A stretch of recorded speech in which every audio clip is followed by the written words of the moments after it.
The Adventures of Sam Spade, Detective. Brought to you by Wild Root Cream Oil Hair Tonic, the non-alcoholic hair tonic that contains lanolin. Wild Root Cream Oil. Again and again, the choice of men who put good grooming first.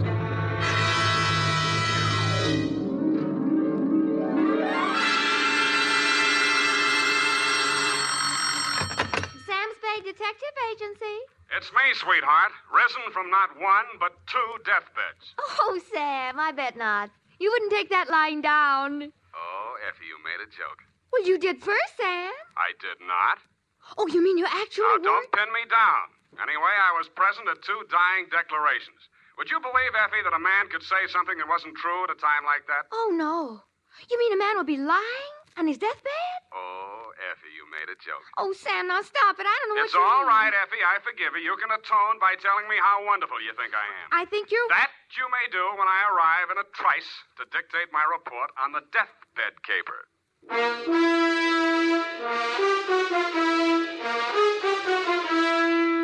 Dashiell Hammett, America's leading detective fiction writer and creator of Sam Spade, the hard-boiled private eye, and William Spear, radio's outstanding producer-director of mystery and crime drama, join their talents to make your hair stand on end with the Adventures of Sam Spade. Presented by the makers of Wild Root Cream Oil for the hair. Tell me, mister, how many times a day do you have to comb your hair? Not many, I'll bet, if you groom it right, first thing every morning with Wild Root Cream Oil. For this famous hair tonic grooms your hair neatly and naturally and helps it to stay that way throughout the day. Wild Root Cream Oil also relieves dryness and removes loose dandruff. With Wild Root Cream Oil, you don't have to keep combing your hair every 2 minutes. That is, unless your gal can't resist running her hands through it. Get Wild Root Cream Oil Hair Tonic. Again and again, the choice of men who put good grooming first. And now, with Howard Duff starring as Spade, Wild Root brings to the air the greatest private detective of them all in the Adventures of Sam Spade.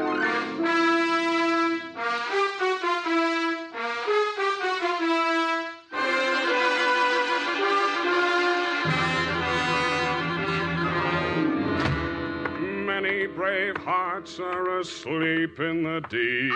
Oh, Sam, you're a sailor. Captain Sam, there's the brig for you. You got your logbook handy, gal? Oh, yes, Captain. So beware. Make it, that's awful deep.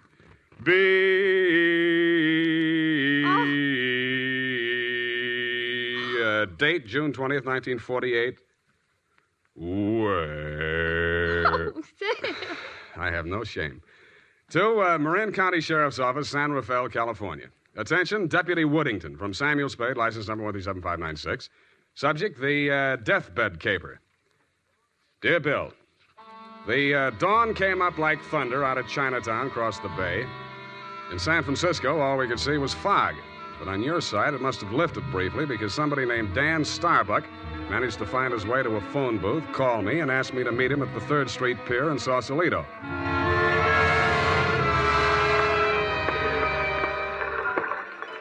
I didn't see him when I first got there. I didn't even see the pier.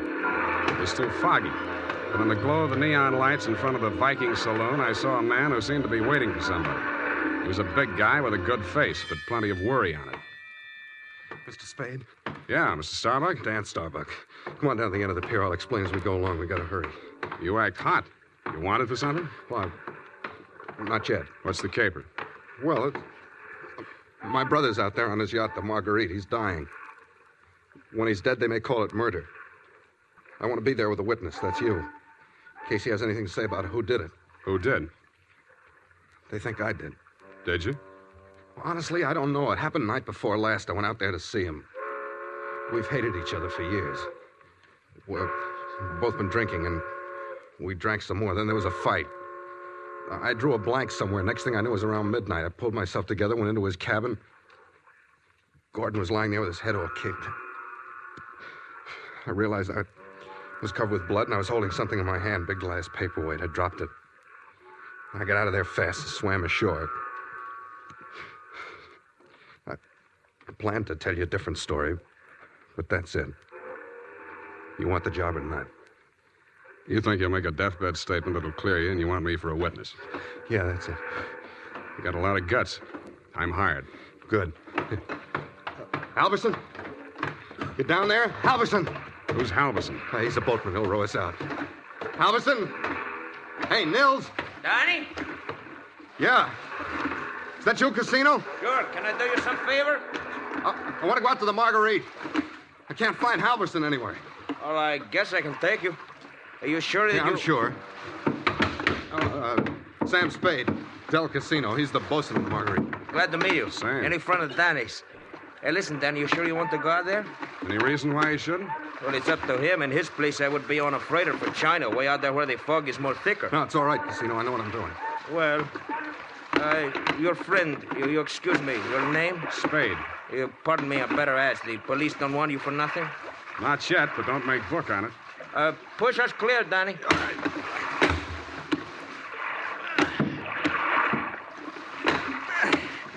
This fog is closing in, but I can still see the lights from the Marguerite. I wish we don't find her.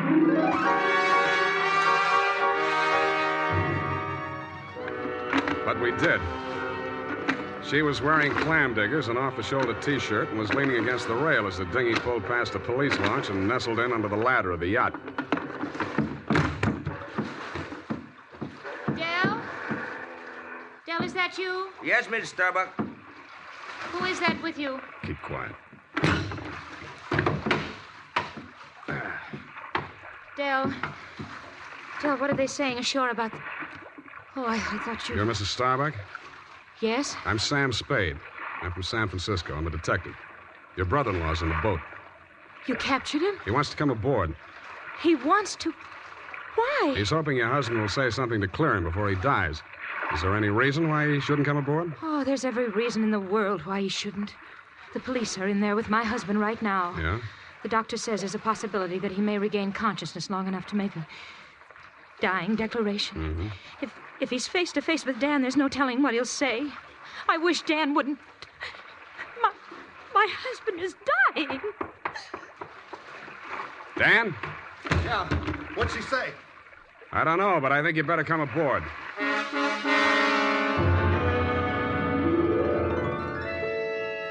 He seemed almost delighted as he swung his weight up out of the dinghy and climbed the ladder.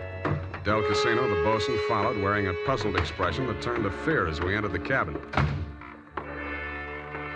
The yellow glare from the lamp swinging overhead was almost blinding to walk into out of the foggy night. The first thing I focused on was the bunk that held the dying man. His head was heavily bandaged, his skin was chalk white, and his lips were beginning to turn blue. The room was tense with waiting. Ranged around him in a semicircle were the supporting players. 2 doctors, 1 family type with a nurse, 1 police medic without, 1 sheriff with cigar, 1 police stenographer, female, with pencil and notebook poised, 9/10 of a widow, and us. At 18 minutes past 7, somebody moved. It was the dying man. The 2 doctors rushed forward, took his pulse and blood pressure. The scarf. Adrenaline 3cc, Carmine 1, saline solution. All right, Sheriff, he's conscious now, but you'd better hurry. Margaret. Mr. Starbuck, you can hear me all right? Take that down. Can you hear me? Affirmative answer. Now, Mr. Starbuck, we have to ask these questions. 1, what is your name? Please try to answer. What is your name? Gordon M. Starr. You got that? What is your name? Gordon M. Starr. That's close enough. Fill it in later. Now, Mr. Starbuck, where do you live? Where do you live? I'm dead. You got that? 1277 Marymount, Pasadena. Hey, Now, Mr. Starbuck, let's try a little harder. This is a long one. Have you been injured, and what was the cause of your injury? Yes. Hurts like... You got that? Affirmative. Now, the second part. What was the cause of your injury? Head. Hit on the head. Do you believe that you're about to die as a result of your injuries, and have you no hope of recovery? I know. No hope. Now let's get to the point. Who inflicted said injuries? Hey, Mr. Starbuck, please, you haven't much time, you know. Go away. Doc, is there anything you can do? I'm afraid not. Oh, this is ghastly. Can't you leave him alone? Can't you let him die in peace? What are you afraid of, Maggie? What are you afraid he'll say? All right. All right, tell them, Gordon. It was Dan that struck you, wasn't it? He was jealous. He always hated you for marrying me. It was Dan. Now, Mrs. Starbuck, I know how you feel, but we can't allow this sort of thing. Please step aside so we can finish up here. That's it. Mr. Starbuck. Doctor? Very low pulse. I'm not sure whether... Dan. Is Dan here? Here I am, Gordon. Tell him the truth. Do you identify this man, Mr. Starbuck? Yes. He's my brother. Dan. Yeah. You got that? Brother Dan, He's the one. He's lying. Gordon, you know who did it. Why don't you tell the truth? What do you got to lose now? Nothing. I'm finished. You got that? You finished me. Gordon! Gordon, not yet. Now come back. Doctor, can't you... Can't... He's dead. Well... Okay, Doc. Dennis Starbuck, it is my duty as sheriff of this county to take you into custody on suspicion of murder. And I must tell you that anything you say may be held against you. You'd better come along, too, Spade. Routine questioning, you know. Okay, Sheriff. And I don't think we'll need the handcuffs, will we, son? No, I'll go with you.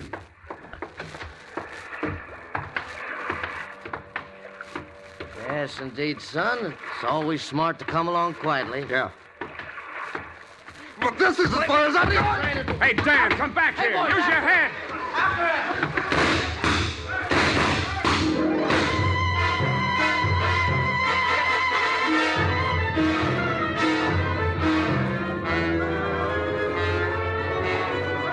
He only had one friend. He was the best friend in the world for a man on the land, the fog. The searchlights on the police launch spun frantically as the craft heeled around in a half circle to head him off. Instead of cutting the fog, the beams from the powerful lights bounced back from it and blinded the men behind them. After 10 minutes of that, they gave up. The sheriff had a theory. Don't worry. Between the fog and the currents, I doubt if we'll make it. We'll probably recover the body in the morning. And they did. But it wasn't Dan Starbuck's body. It was the bosun, Del Casino. And he was found in Richardson Bay, adrift in the dinghy from the Marguerite. Somebody had creased his skull with the same type blunt instrument that had been used on Gordon Starbuck. But Dell hadn't lived long enough to make a dying declaration.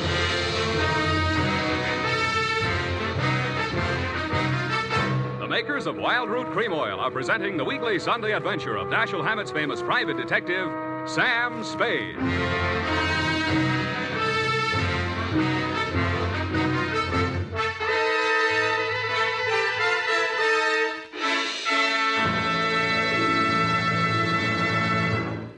Now, here's important news on good grooming.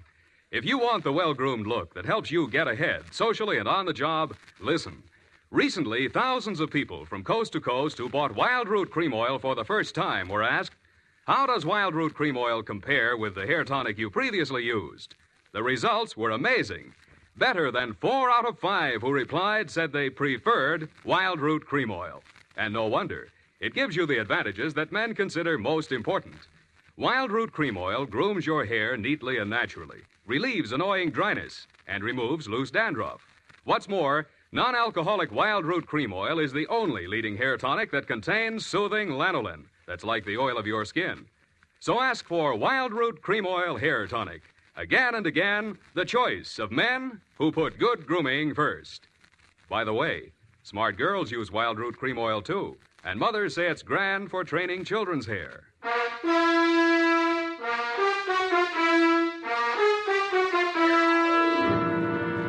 And now, back to Caper with 2 Deathbeds. Tonight's adventure with Sam Spade.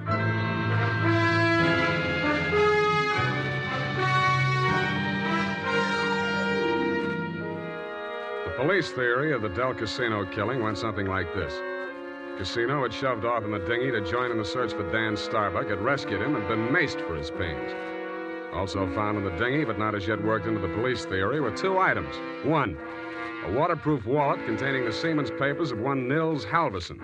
2, a tattoo mark on the right bicep of the deceased. A small heart with a name in it, Maggie. The brand new widow of the same name was waiting in my office when I got there the following afternoon. Hello. Hello to you, Mrs. Starbuck. What can I do for you? Mr. Spade, I know very little about the ethics of your profession, and... Well, are you still working for Danny? If you mean, do I know where he is, the answer's no. Oh. I hoped you'd say that. Why? Because I want you to work for me. Need a new bosun? You needn't have put it quite so crudely. No, I needn't. Since your work is confidential, I'll admit I've done a few things that... Well, it's all too true. My first mistake was marrying Gordon Starbuck when I didn't love him. And I should never have let myself fall in love with Dan. I certainly should have known better than to let Dell fall in love with me. What about Nils Halverson? And me? Well, hardly. No. Nils Halverson was employed by my husband for various odd jobs whenever we put in at Sausalito. Mostly he'd row the guests out to the ship. He rowed Danny out the night my husband was killed. At least I think he did. I didn't actually see him. Where's Halverson now? I don't know. He goes off on drunks for days at a time, but I have a feeling that someone has paid him to disappear. He might have overheard something. Hold on a minute. You're going too fast. Are you, working up to a confession? Oh, no. It's just that I'm afraid a great injustice may have been done to Danny. After all, Mr. Spade, a man who's dying, I don't see how he could be altogether in his right mind. Do you? The law says he is if he knows his name and address. A deathbed accusation is the strongest evidence a lawyer can shove at a jury. You can't cross-examine a dead man, and most people have the quaint idea that a man on his deathbed is a lot more truthful than he was when he was hale and hearty. Then you think Gordon may have been lying? Could be, or wool gathering, or picking up some of the lines you were feeding him. Oh, I was just afraid he might die before he... You see, I thought I might shock him into saying yes or no. He could have said no, couldn't he? Well, make up your mind. Oh, all I know is it's on my conscience now. If we could find old Halverson and force him to tell what he knows. He's a very strange man. He's devoted to me. If the police find him before I do, he might refuse to talk out of a mistaken loyalty. To you? Well, I meant if he thought I had anything to do with the... Well, he's very strange. I told you that. What makes you so sure he's alive? Why wouldn't he be? If I'd been the killer and he'd rode me to and from the scene of my crime, I'd see him secured in Davy Jones' locker. Fish feed, lobster bait, asleep in the deep. Will you work for me? I'll let you know.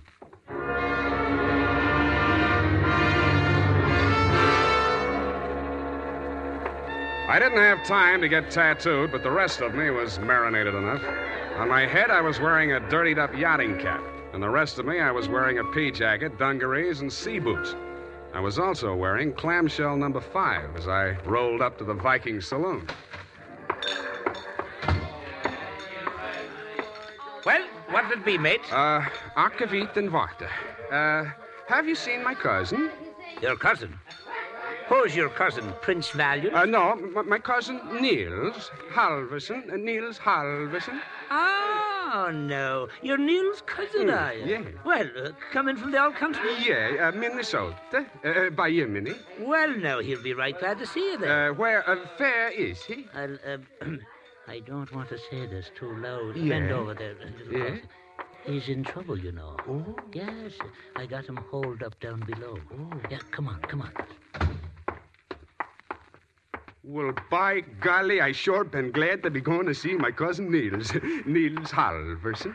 Drop the act and get down there. Hey! Okay, Joe, I'll take over from here. Easy. Okay, Danny, my boy. I got his gun. But watch him now, watch him. He's full of smorgasbord. Well, Spade, you're the one person I didn't expect to see, but I'm very glad to. Yeah, I wish I hadn't found you. I wanted to find somebody else first. Halverson? Yeah. He's here. Want to see him? That's what I came for. And under here. Watch your head, low bridge. Yeah. Here we are. Where? A boathouse under the pier. Halverson used to hole in here to sleep off his schnapps. Where's he now? Over here. Uh-huh. Yeah, he's going to be a long time sleeping this one off. He'd been missing since that night. Nobody knew he was here till last night.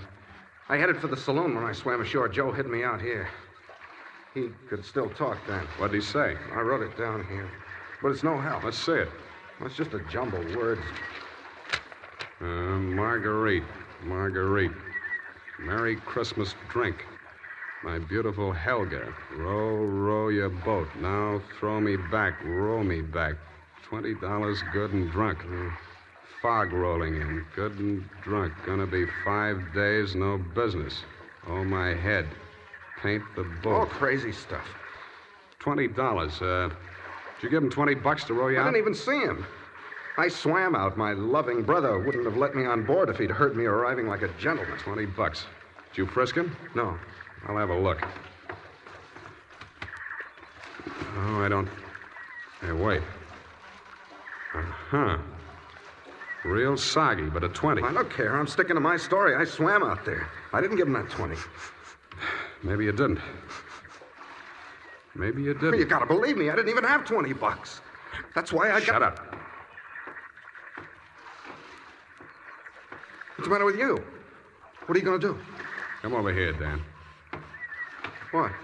I don't believe a word of your story, and even if I did, it wouldn't make any difference. What are you... Shut up.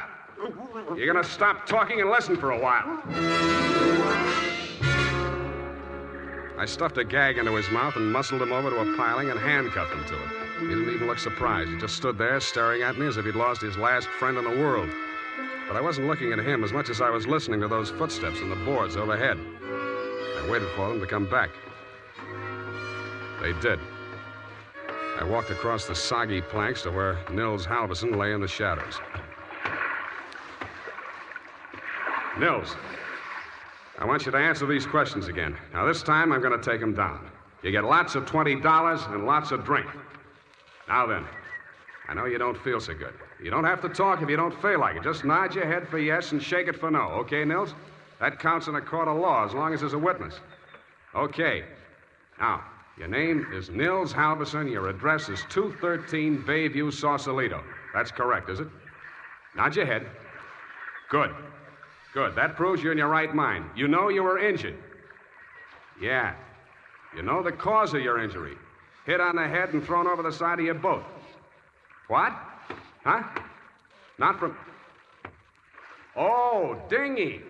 Well, it's the same thing. All right. Now, you know you're dying. You have no hope of recovery. That's obvious, but nod your head. That's the boy. Now, Nils, on the night of the 18th, around 10 o'clock, after your usual working hours, you rowed somebody out to the yacht Marguerite, in return for which this person gave you a $20 bill. This person is also the person who killed, who inflicted your fatal injuries. It is. Now, the name of that person, if you can possibly speak even in a whisper, so there can be no mistake. Can you hear me? Just say it close to my ear. Yeah? Yes. Yes, I got it. That's all. Now, I know you don't write, Nils, but make your mark here. Come on, I'll guide your hand. There. Now we're going to take... Nils. Nils. Well, anyway.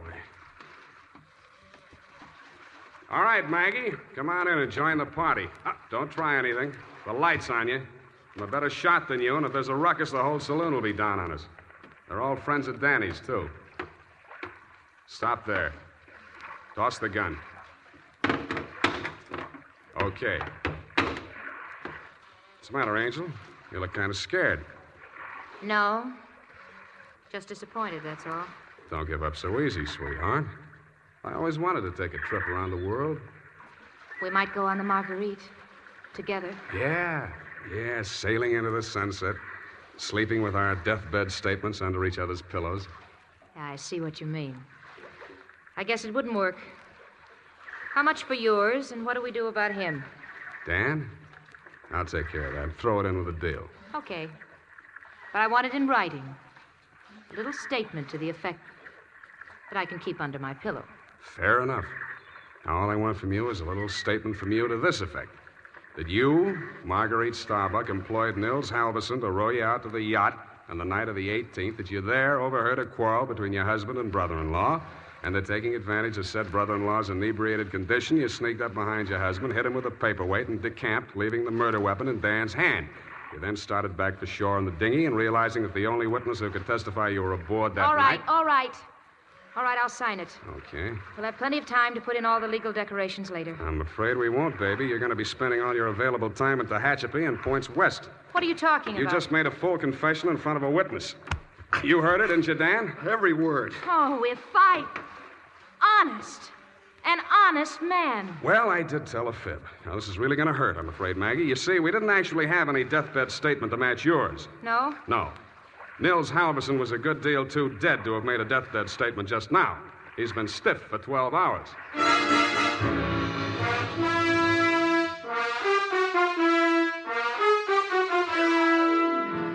Period, and a report. Well, Sam, I'll type this right up because then I'm leaving. Wait a minute, Effie. I had to do it that way. Don't you understand? Of course, Sam, I quite understand. But you object, huh? A cruel, ruthless, murdering, though beautiful woman, foiled by a clever ruse, a great acting performance by the greatest private detective of them all. Is that all? You're still leaving. Yes, Sam, my bags are packed. Well, pardon me for having feet.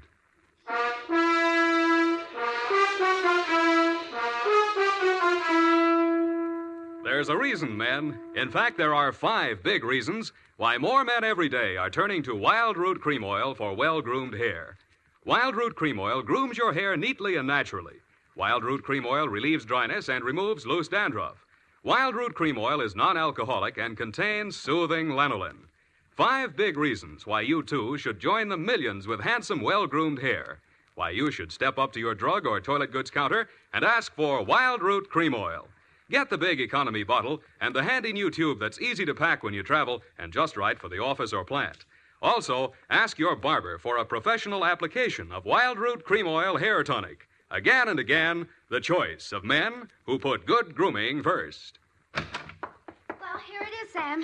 Goodbye. Now, wait a minute, Effie. You can't leave like this, not without... Oh, all right. I'll talk to you while I'm putting my hat on. Well, can't you at least look at me?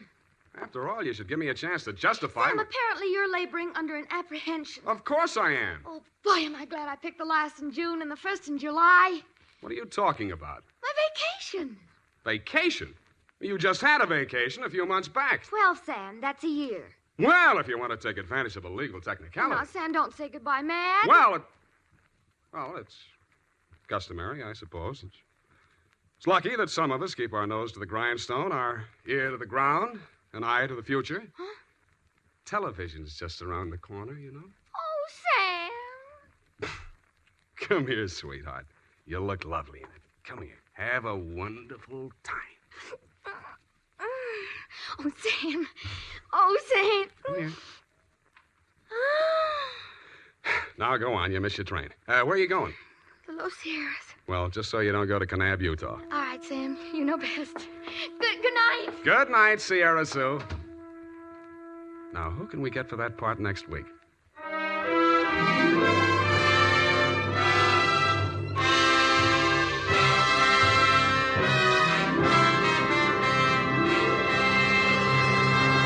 The Adventures of Sam Spade, Dashiell Hammett's famous private detective, are produced and directed by William Spear.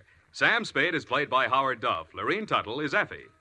The Adventures of Sam Spade are written for radio by Bob Tallman and Gil Dowd, with musical direction by Lud Gluskin.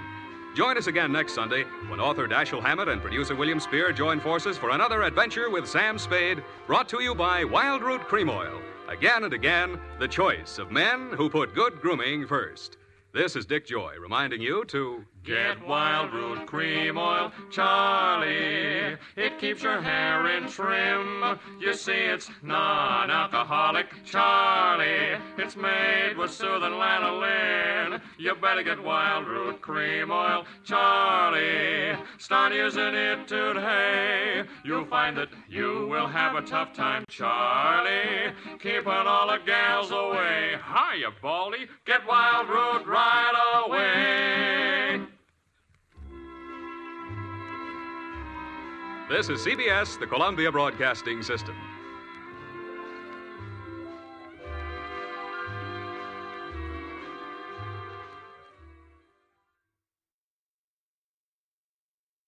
The Adventures of Sam Spade, Detective. Brought to you by Wild Root Cream Oil Hair Tonic, the non-alcoholic hair tonic that contains lanolin. Wild Root Cream Oil. Again and again, the choice of men who put good grooming first.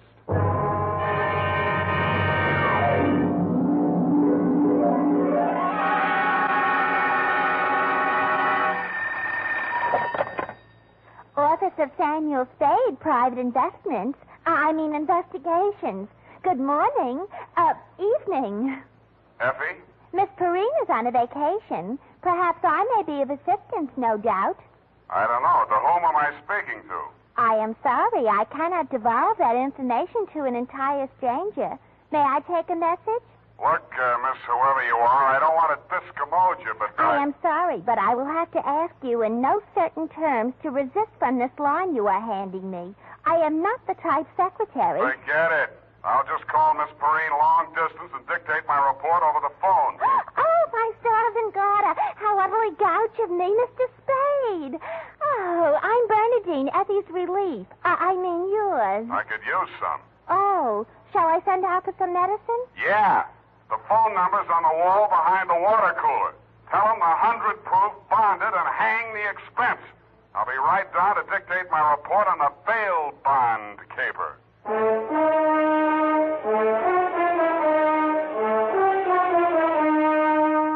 Dashiell Hammett, America's leading detective fiction writer and creator of Sam Spade, the hard-boiled private eye, and William Spear, radio's outstanding producer-director of mystery and crime drama, join their talents to make your hair stand on end with the Adventures of Sam Spade.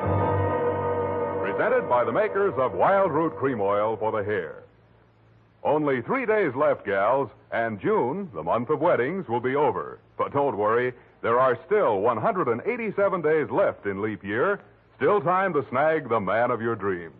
You know, the one who uses Wild Root Cream Oil on his hair. He and millions of other men use Wild Root Cream Oil daily because Wild Root Cream Oil grooms the hair so neatly and naturally, relieves dryness, and removes loose dandruff. Any smart man who wants to look smart always insists on Wild Root Cream Oil Hair Tonic. Again and again, the choice of men who put good grooming first. And now, with Howard Duff starring as Spade, Wild Root brings to the air the greatest private detective of them all in the Adventures of Sam Spade.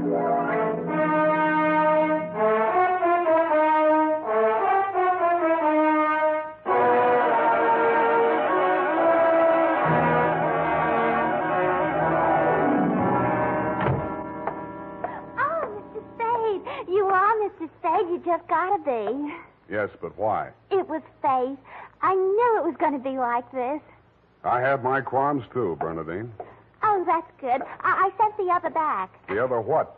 I called that number, but it was euphonious. They said whiskey. Is something the matter? No, nothing at all. I'm perfectly calm. Well, I'm glad. My previous employer was very nervous, which is why I just happened to be tentatively at large when Effie reproached me about being a relief to her. Figures. Bernadine, now I'm not being fresh. Honestly, I'm not. But do you take shorthand? Yeah, but I don't speak it. What is that you speak? Don't answer. Ready? Rodney. I mean Roger. Date. I'll have to ask my mother. Down, Bernadine. Date, June 27, 1948, to Miss Effie Perrine, care of Perry's Lodge, Kanab, the Pearl of the West, Utah. What? Oh, wrong letter. I'll get to that later.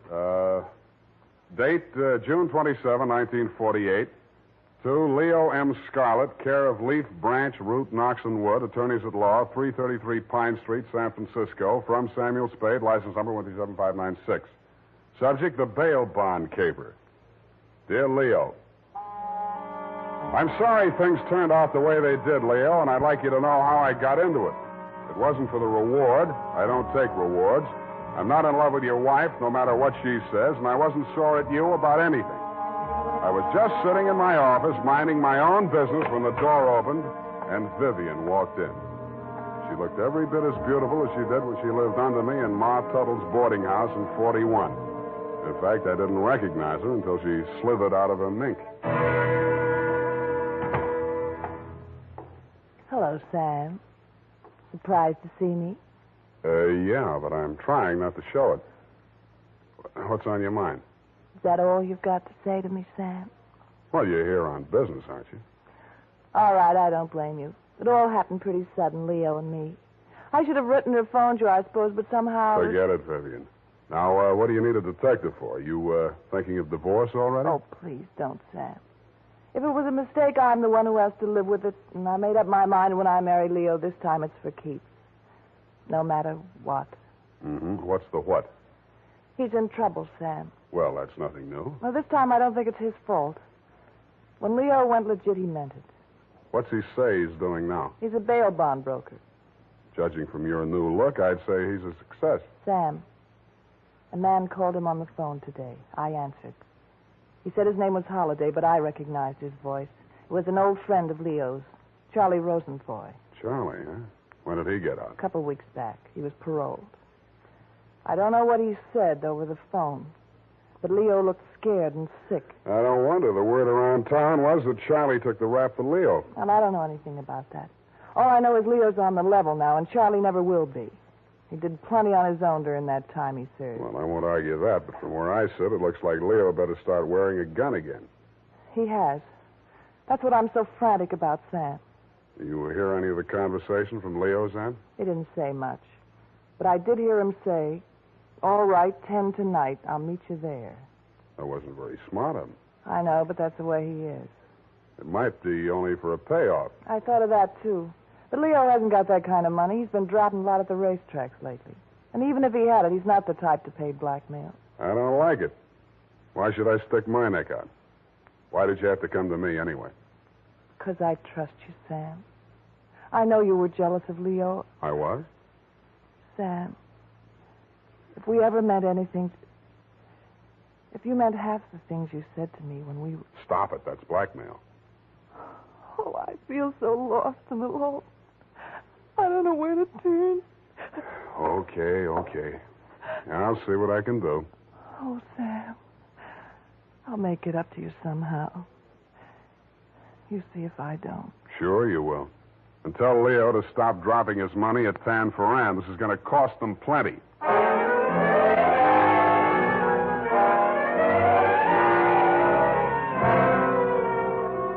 Vivian had said that your rendezvous with Charlie was scheduled for 10 in the p.m. and that you were too upset to go to work that day, so you'd be at home, 1246 Dunbar.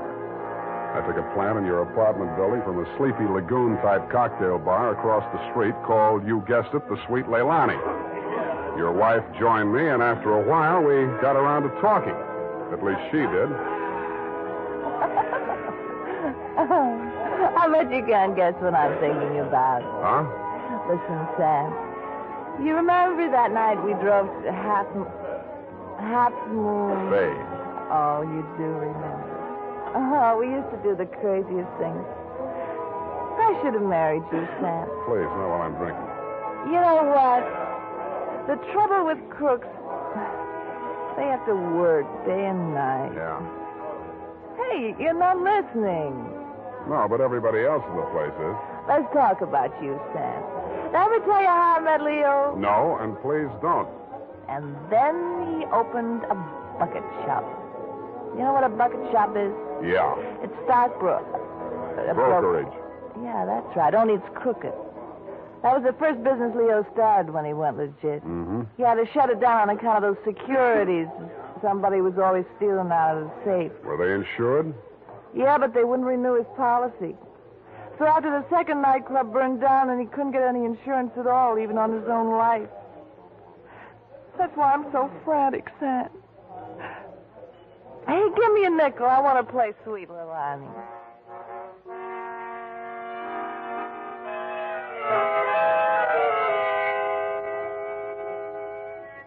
$50 nickels, and 2 hours later, Sweet Leilani broke under the strain, so we had Princess Papuli to leave a night gave out, and we're starting on the Hawaiian war chant when she disappeared through a door marked Wahines, Hawaiian for powder room, and never came back. Around 9:45, I mumbled something to the bartender about the lady will pay, put on my smoke glasses, and strolled out and across the street. You came out of the building a couple of minutes later. You led me a zigzag course up Merchant Street to Salon, across Salon to Commercial, down Commercial to Drum, and made a lateral pass over Drum back to Dunbar. Your destination, I'd never have guessed it, was the Sweet Leilani. Happily, they were not playing Sweet Leilani. It was very, very quiet. The regular customers had taken a powder, and I didn't blame them. In the new crop at the bar, I counted 10 broken noses, at least 5 broken paroles, assorted knife scars, and 4 pairs of cauliflower ears, and 1 maverick. You slid into a booth at the end of the bar, took the gun out of your shoulder holster, and laid it down on the table in front of you. I walked over, turned it around so it was pointing at the jukebox instead of me, and sat down. Some other time, Spade. Some other time I drink with you. I'm waiting for a friend. Why the gun? You selling it to him? Maybe I give it to him. Go on, you drink at the bar. It's kind of crowded. Looks like Charlie Rosenfoy's old mob. Who are they gunning for? You or Charlie? Why don't you ask them? What are you drinking, Leo? I was with that bottle all day. Got a bad taste. Do me a favor, Spade. There's a bar 2 doors down the street. Go drink there. There's my friend coming in the door. Any friend of yours is a friend of mine, Leo. Look, Spade. Hello, Leo. What's the matter? You bring a bodyguard to meet your old friend Charlie? This shamus threw his weight in here. I didn't ask him. I don't need him. Huh. That sounds like the old Leo Scarlatti I used to... The name is Scarlet. Oh, pardon me. I've been on the rock for so long, it's hard to catch up on all the changes. There's been a war, Charlie. Anyone tipped you to it yet? You got a smart bodyguard, Leo. Let's talk. Let's go somewhere else and talk. I like it here. Okay, we start. How come you tipped the mob we were coming here? You promised you wouldn't. Like the shamus, they got to drink somewhere. All right. Say what's in your mind, and I'll go. Yeah, and if you don't mind, I think I'll do my drinking at the bar.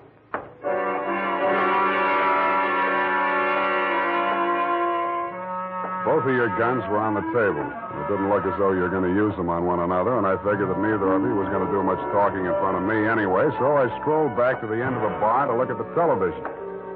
The 10 o'clock news roundup was on, and the ticker tape that was moving across the screen said ... in Atlantic City today, period.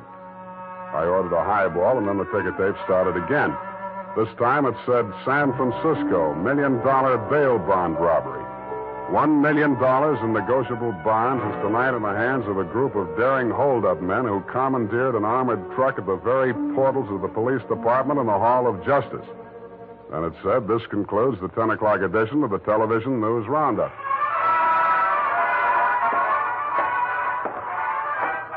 I had a slight hunch that if the television boys had had their cameras on the big bail bond robbery, that at least some of the characters would have been played by at least some of the bad actors that were foregathered in the Sweet Leilani. In fact, what you and Charlie were saying and doing when I walked back to your booth was almost too much to the point. You let me see the bulky portfolio Charlie shoved across the table at you. It looked like a carrying case for bonds, bank messenger type. But it was sealed with wax blobs bearing the imprint of the Great Seal of the state of California. I was impressed. Where'd you get this? You can read about it in the papers, and if I was you, I'd get this out of sight before them papers hit the street. One thing more. Don't try to clip none of them coupons. And one thing more in addition. Don't open it at all. Sure. Spade? Yeah, Leon? I think I hire you after all.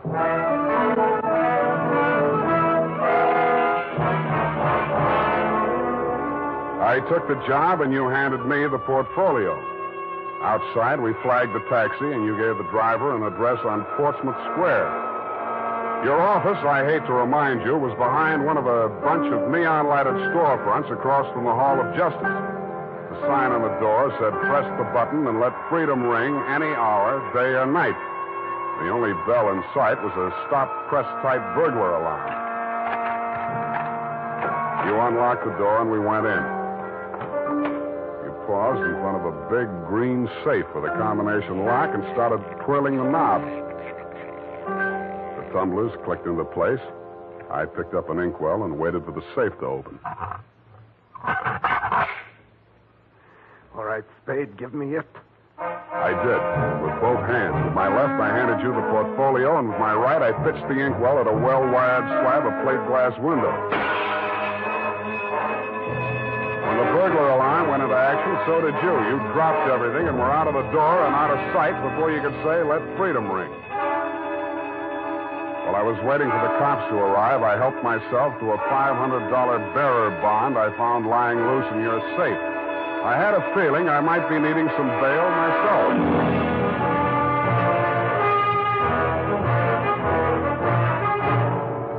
The makers of Wild Root Cream Oil are presenting the weekly Sunday adventure of Dashiell Hammett's famous private detective, Sam Spade.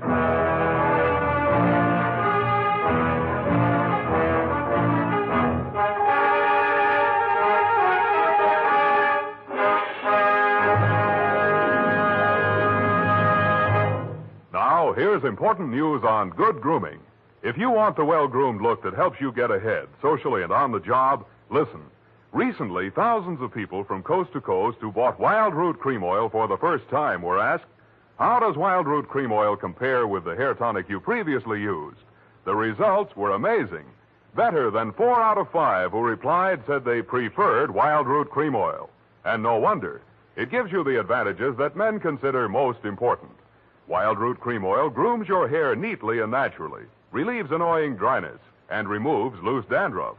What's more, non-alcoholic Wild Root Cream Oil is the only leading hair tonic that contains soothing lanolin. That's like the oil of your skin. So ask for Wild Root Cream Oil Hair Tonic. Again and again, the choice of men who put good grooming first. By the way, smart girls use Wild Root Cream Oil too, and mothers say it's grand for training children's hair.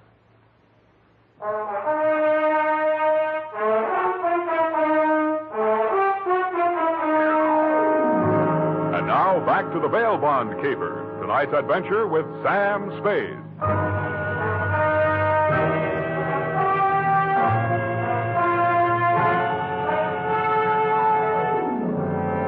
I had hoped, Leo, when I made my spectacular move in your bail bond office and set the bells to ringing, that I'd get the caper off my neck and onto the capable shoulders of the police, where it now belonged. Then I told myself I could go home and get some sleep. I had never been that fond of Vivian anyway. I was holding the $1 million portfolio, complete with its big official seal still unbroken, ready to hand it over with a flourish to the first boy in blue that rushed in. But then I saw something that dashed my hopes. There was a strip of Scotch tape across the bottom of it. It wasn't up to me to tamper with important evidence, but I didn't have to. It was only a question of what magazine had been cut up to replace the $1 million in bearer bonds. That question was answered at headquarters 20 minutes later. It turned out to be the last 52 issues of Radio Life, which even Captain Walsh of the robbery detail admitted was no help. Neither was Captain Walsh. Now, Spade, in your statement here, you state, so-and-so, Sweet Leilani, and that Rosenfoy did hand portfolio exhibit in question to Leo M. Scarlett, alias Scarlatti, at approximately 10:20 p.m. this day. That's it, Captain. Now, you sure you want to stick with this? You don't want to change any part of the statement? No, I just want to go home and go to bed. I'm afraid you're going to stay with us for a while. Who, me? Statement of Jordan Joyce, M.D. Statements of Hilda Sackrider, R.N., and Mildred DeVilbiss, R.N., day and night nurses, respectfully. Who's sick? Rosenfoy. He's been quarantined in his home in Daly City since his release from Alcatraz 4 days ago. Chicken pox. Sorry, Sam, I'll have to book you. You sure you don't want to add anything to that statement? Only this. Kelsey Walsh, if you continue to do such brilliant police work, you will be waving a stop sign at a school crossing in time for the fall semester. You are a hangnail on the finger of justice.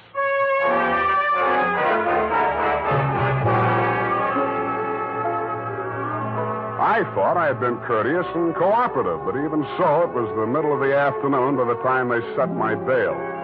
$1,500. That made it light. But I hadn't had time to hang the curtains in my cell when I got even worse news. My bail had been posted by who? Vivian, a banana peel, and the steps of progress. She met me outside. Well, aren't you going to thank me? What for? Getting me in jail or getting me out? Getting you out, of course. It was all the money I had in all the world. Leo's money was impounded, you know. But, Sam, when I thought of what you and I once meant to each other, and maybe we still... Yeah. Well, you'll get your money back. I'm not really guilty. Oh, I know that. What else do you know? I guess it's safe to talk. Leo phoned me today. Where is he? He wouldn't say. Some pay station. He kept putting in nickels. Sam, you've got to talk to him. You've got to convince him it's best to give himself up. Now you're beginning to make sense, sweetheart. But how can I get to talk to him? I've arranged it. He's to meet us at the Club Leilani. You know, where we had our reunion yesterday. That place on Dunbar? Yeah. Oh, that's great. A crowded saloon less than a block from the police department. Besides, the place has lousy memories for me. By the way, did you ever get out of the ladies' room? If you don't mind, I'd rather talk about something else. Okay, let's talk about how do we bring this big secret meeting off in a crowded cafe. Is Leo coming in a false beard? You really think I'm stupid, don't you? I didn't say so. Well, it so happens that the place is closed on Tuesday. See that sign in the window? Closed Tuesday? Mm-hmm. Now, how do we break in? I was counting on you. You're a detective. Can't you use a glass key or something? Did you say that bail bond you bought for me was all the money you had in the world? That's the truth. Then get ready to forfeit it. It's a risk I've got to take. You've got to take.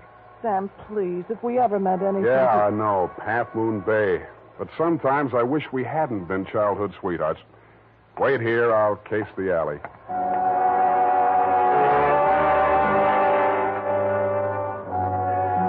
The alley wasn't much better. There were two windows, washroom type, all glass brick, except the two small ventilators big enough to put your hand through. The only hope was the kitchen skylight. I didn't have any trouble getting up to it, but once I was there, things didn't look so good. The view from the roof was a garage door with two green lights flanking it. Then it struck me where I was and why I was there. The Club Leilani backed directly on the Hall of Justice where the big bail bond robbery had taken place at 5 p.m. the night before. Without further ado, I put my foot through a pane of the skylight, reached in, unlatched it, and dropped. Hurry up. Let me in, Sam. Up at the front of the building, I could hear Vivian clamoring for admittance. I decided to let her clamor for another minute or two. It isn't a thing I often do, but I walked resolutely into the ladies' powder room. It was very well equipped. It had furniture, a telephone, and more clues than I needed. The magazines were there, the razor blades were there, the Scotch tape was there. There was even a scraping of red sealing wax on the steel frame of the window slot. But best of all was what I found in the paper towel dispenser. I lifted it out and moved it next door to the men's washroom. Then I let her in. What kept you so long? You'll spoil everything. I was afraid you'd... Here comes your husband. Oh. Come on, let me in. What happened, Leo? You're early. Any objections? I just got itchy, that's all. How are you, baby? Don't, Leo. I'm so nervous. Straining. What are we going to do, baby? What's Spade going to do for us? Tell him, Sam. I'll leave you two alone to talk it out. I'll freshen up a little. Haven't had my face on all day. Poor kid. Well, Spade, let's have it. Yeah, she's right, Leo. I can do a lot for you. But you've got to do something for me. Spade, this is level. I never saw those bonds. I know that. Then what are you after? The truth. It's the only thing that can save you, and if you take this rap, I take it too. I'm in clear up to my neck. Okay. Charlie Rosenfoy came around to Vivian and made her this proposition. He was going to pull this bail bond job and plant the goods on me to get even for the rap he thought he'd taken for me. Mm-hmm. Vivian pretended to play along with him, only she got hold of the package long enough to take the bonds out and put the old magazines in instead. Yeah. The idea was the mob would think Charlie had double-crossed them, taken the goods for himself, and delivered a phony packet to their banker, which was supposed to be me. Sure. Only you had to get smart and set off that burglar alarm. Now I'm getting the squeeze on all sides. The mob, the law, Charlie are all gunning for me at once. Don't worry about the mob and the law, and don't worry too much about Charlie. What are you driving at? That'll be him now. Who tipped him I was here? Get back in the corner. It's dark in here. He'll never see you. I'll take care of him. All right. Hello, Charlie. Oh. Come on in. Oh! Good boy, Spade. Get his gun. You're my friend. Sure, I'm your friend. Come here. Yeah, sure, Spade. Pleasant dreams, fellas. Now I act. Hey, Charlie! No, Leo!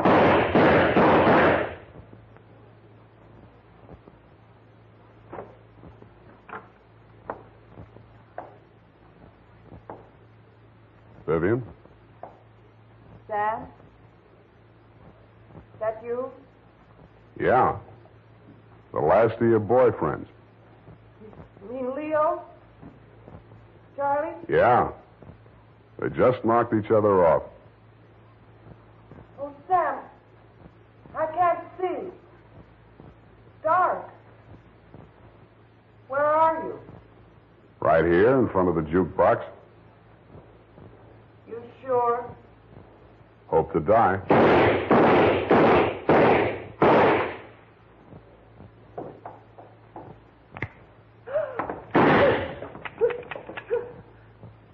Drop it, Vivian.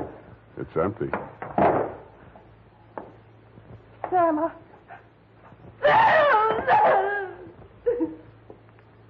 Vivian, how could you? After Half Moon Bay.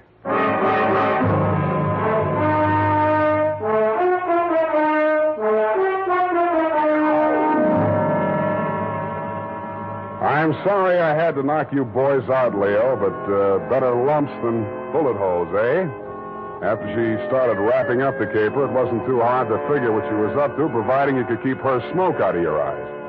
She told Charlie how to operate on you and told you how to operate on Charlie. $1 million for her and 2 dead gangsters lying on the floor of an empty joint where they'd shot it out. The secret of the missing bonds would have to be written off by the police as having died with either one of whichever of you ever had them. Period. End of something. Pardon me, Mr. Spade. I know you're tired, and if you're too brushed, please feel free to allude the whole matter. But Yes, okay, let's do that. thank you. Effie said that you were always glad to qualify any little points that she didn't understand. She said that, did she? Yeah, but she also said that quite accidentally that you sometimes leave things out that should be left in. Bernadine, times are very bad. They're cutting salaries everywhere. But where were they during the whole nefarious affair, if you'll pardon the expression? The bonds? In the paper towel dispenser. Didn't I say so? Oh, that's what you moved to the men's. But how did they get there? In the Walreenies, if you'll pardon the expression. Simple. When the thieves whizzed through the alley after the heist, Vivian had her well-manicured little lunch hook thrust through the window slot to receive them. Oh, that's how the red sailing wax got there. Bernadine, you're spectacular. Now go and type this up. You're making me nervous.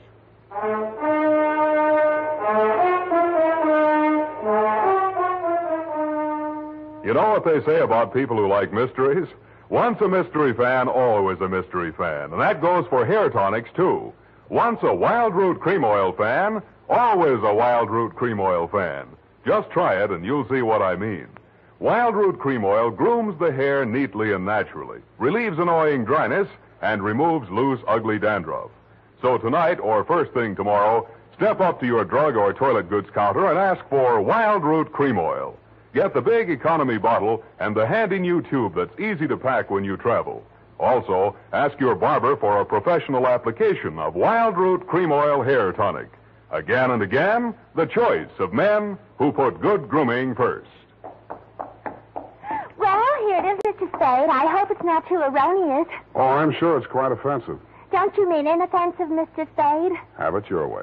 I don't want to sound imprudent, Mr. Spade, but I must say that your conduct through the whole thing was very brave and outrageous. Don't you mean courageous? Oh, now I've got you doing it. You're going to be just like Mr. Cummel. Your previous employer, no doubt. Yeah, poor man. You know, he finally became completely erasable. They had to take him away. What were his symptoms? Well, when he ordered the puppy biscuits, I thought he was just being concentric. But after a while, he wouldn't answer to anything but Rover. I had to sprinkle his flea powder in the morning, you know? And then he had his little tricks. He always wanted to show off, you know, sitting up and rolling over. He could shake hands, too. What's so great about that? Any dog can shake hands. Yeah, but can you scratch your ear with your foot? If I set my mind to it. Now go home, Bernadine, or I'll report you to the SPCA. You can't frighten me. Effie told me that you bark is worse than you bite. Good night, Mr. Spade. Effie, in far-off Kanab, come home, sweetheart.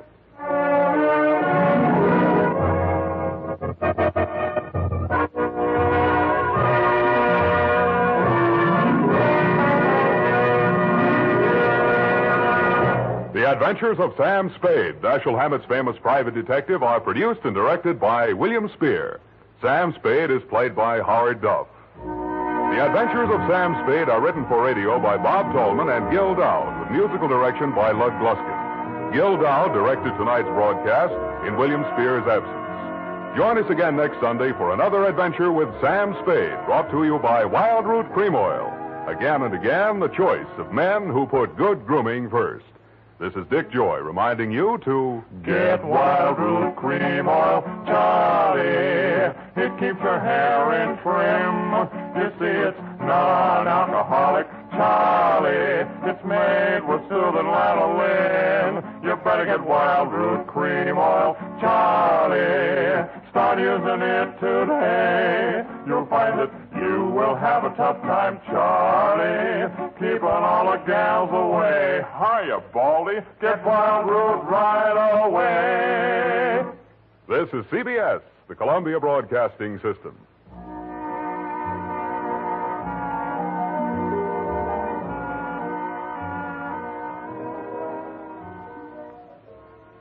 The Adventures of Sam Spade, Detective. Brought to you by Wild Root Cream Oil Hair Tonic, the non-alcoholic hair tonic that contains lanolin. Wild Root Cream Oil. Again and again, the choice of men who put good grooming first.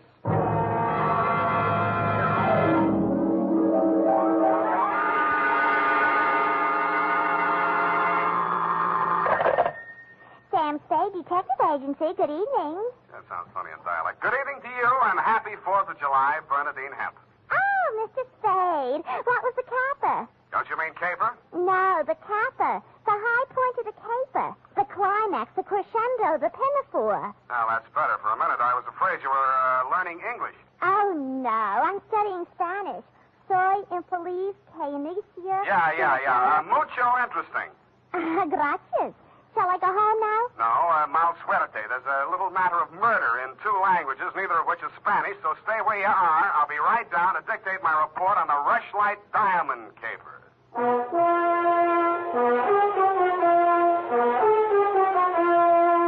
Dashiell Hammett, America's leading detective fiction writer and creator of Sam Spade, the hard-boiled private eye, and William Spear, radio's outstanding producer-director of mystery and crime drama, join their talents to make your hair stand on end with the Adventures of Sam Spade.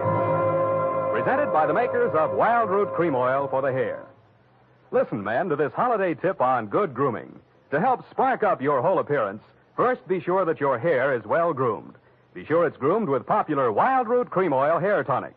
Wild Root Cream Oil grooms your hair neatly and naturally, the way you like it, the way she likes it. Wild Root Cream Oil also relieves annoying dryness, removes loose, ugly dandruff. So look your best all the time by sprucing up right with Wild Root Cream Oil Hair Tonic. Again and again, the choice of men who put good grooming first. And now, with Howard Duff starring as Spade, Wild Root brings to the air the greatest private detective of them all in The Adventures of Sam Spade.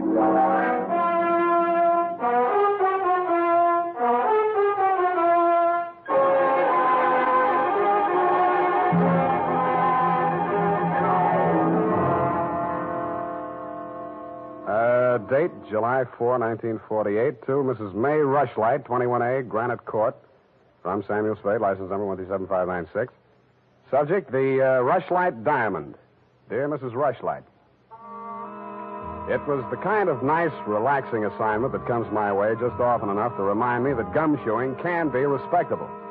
There was an air of quiet elegance about 21A, Granite Court, and about the butler who answered the door.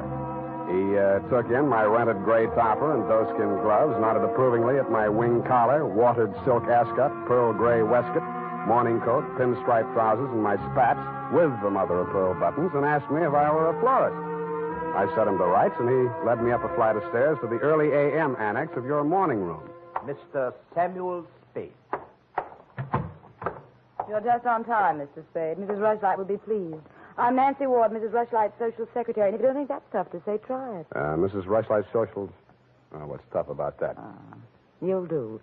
Definitely you'll do. Shall we dance? I will dance at her wedding. But don't get me wrong, I'm not secretly in love with Ralph Rushlight, and the bride is lovely. Just hate to see all that money going down the drain. Is there anything else you think I should know? You know what your job is. You're supposed to guard the wedding presents. That's simple because it's nothing but a lot of cheap silver. And stay away from the champagne. It's non-vintage. The food will be foul. The guests are the most dismal aggregation ever assembled. Sounds like a lovely party. I arranged the whole thing. I told you she's a lovely bride. What'd she ever do to you? I'd rather not say. I don't want to sound bitter.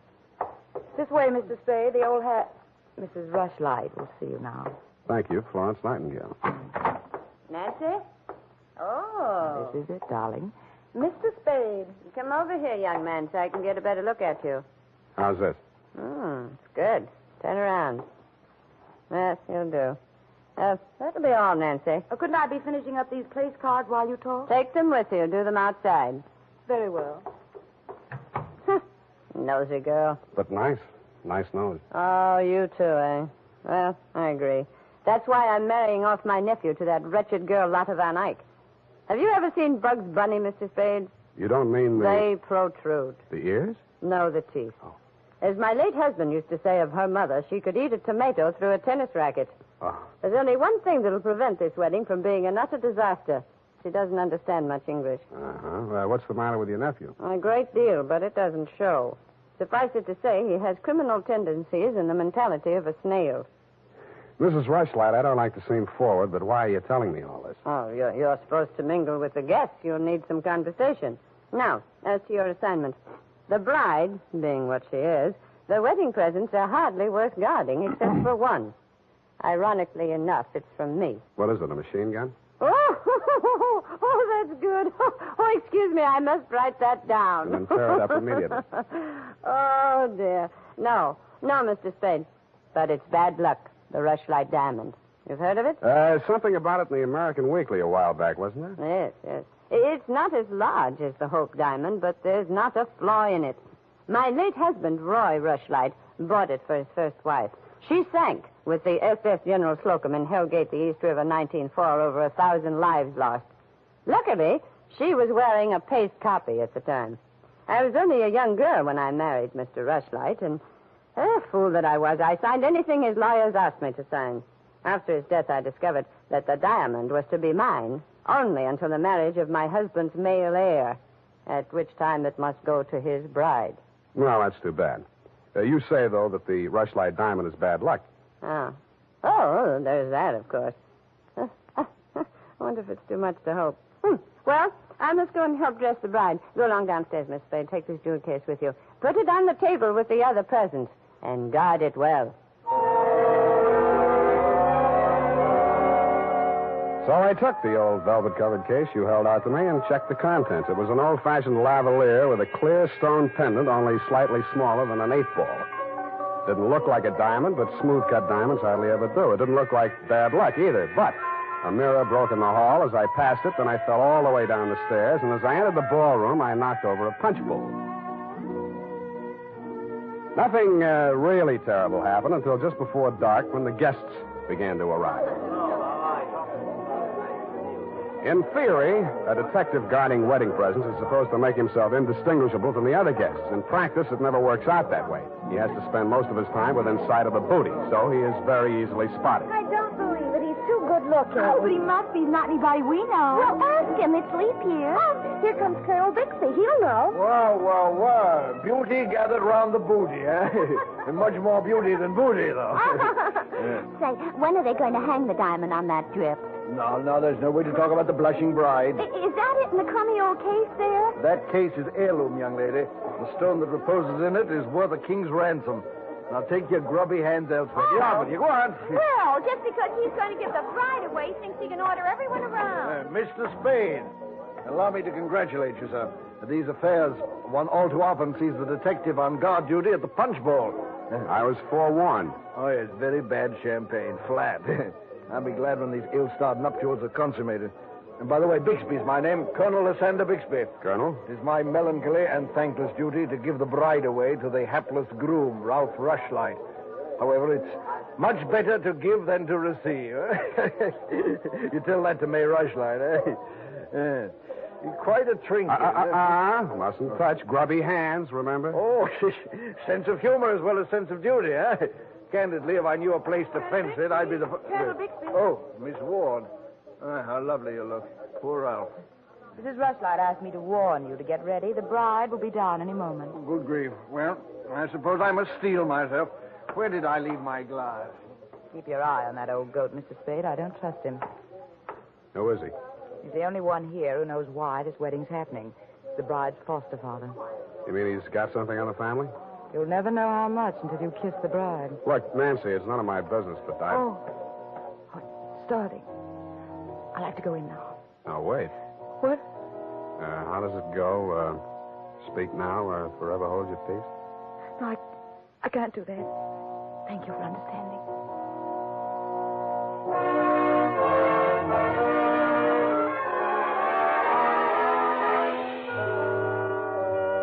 I didn't witness the ceremony, but judging from the mood of those who had, it was just as well I didn't. They shuffled back into the ballroom looking as if they'd witnessed an execution, and nobody seemed to be in a hurry to join the receiving line. After a few half-hearted handshakes, the groom left the bride standing alone, looking kind of bewildered, and came over to take inventory of the presents. Look at that junk. I'm Ralph Rushlight. Who are you? Spade. I was hired to guard this junk, as you call it. Sorry I'm wasting my time. A Rushlight dime. It's bad luck. Look at what it did to me. Look at her. Did you ever say anything? Keep it to yourself. Why should I? Because I'm liable to slap you clear across this room. Haven't I been punished enough? Go on, scram. Keep your hooks off that necklace. That's mine. I heard it's your wife's. Come along, you heard Come wrong. along over here. Oh, Mr. Spade, you haven't met the bride yet, have you? No. Thank you. I wish you a lot of luck, Mrs. Rushlight. You're going to need it. Thank you. Well, I suppose now, as well as any time, Colonel. Oh, very well, my dear. Quiet, please. Quiet, everyone. Mrs. Rushlight, the elder Mrs. Rushlight, that is, has something to say to you. Mr. Spade. Yes? The necklace, will you please hand it to me? With pleasure. I'm tired of looking at it. Oh, you're not done yet. Stay close by my side. Dear friends, at this solemn moment, I want, first of all, to welcome this dear little girl into the Rushlight family. Thank you. Yes. And now, dear Lotta, I will place around your neck the gem which was my heritage when I became a Rushlight and which is now yours. Thank you. Well, what's wrong? Lotta, come back here. Lotta! I'll go out to the carport and hit her off. Oh, you leave her alone. I'll take care of her. Whose wife is she, anyhow? Lotta, come back here. Lotta, bring it back.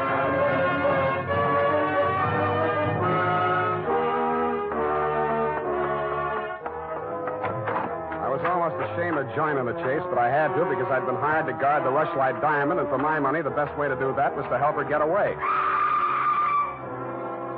Somebody got to her before I did. A strip of wedding gown satin marked the spot. The body lay crumpled under a hedge, but it wasn't the bride's body. It was the groom. He'd been stabbed to death with a pair of garden shears, which made sense. But what didn't make sense was that the necklace she'd been wearing was still clutched in his hand.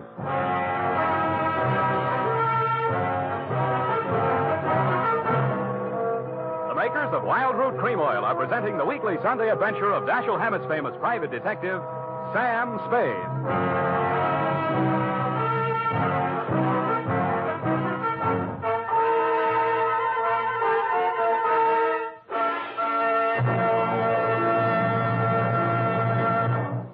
If you want the well-groomed look that helps you get ahead, socially and on the job, listen.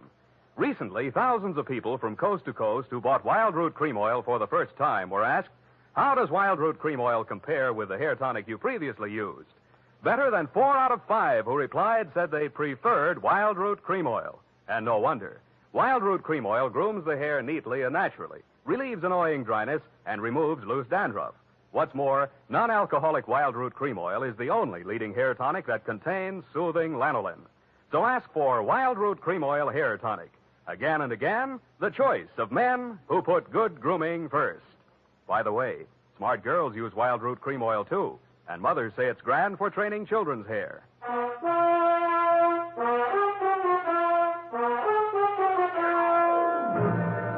now back to the Rushlight Diamond Caper. Tonight's adventure with Sam Spade.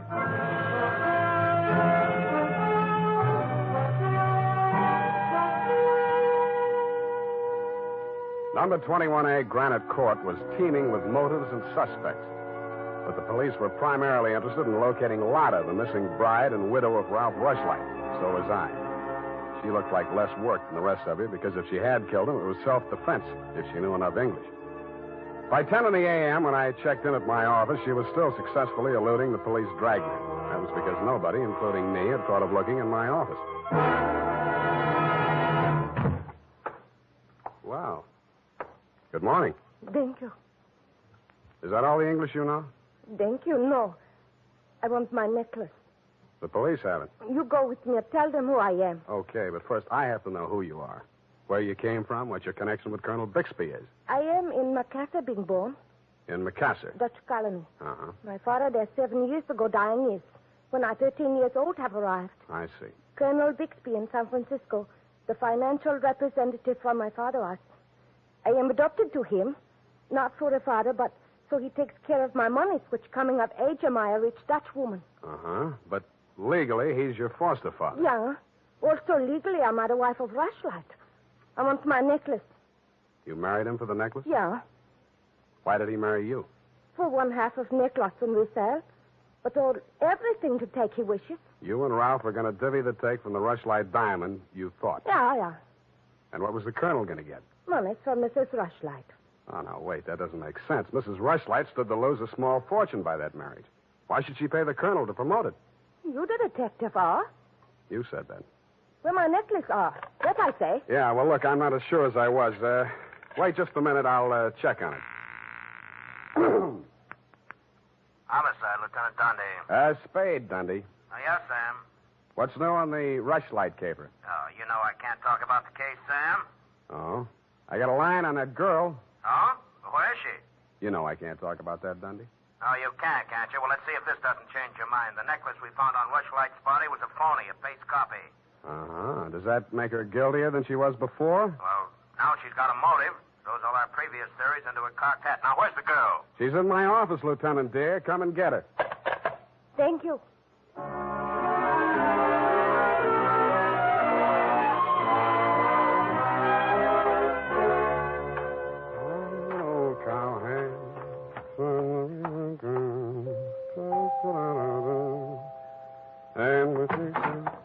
Oh, it's you, Sam.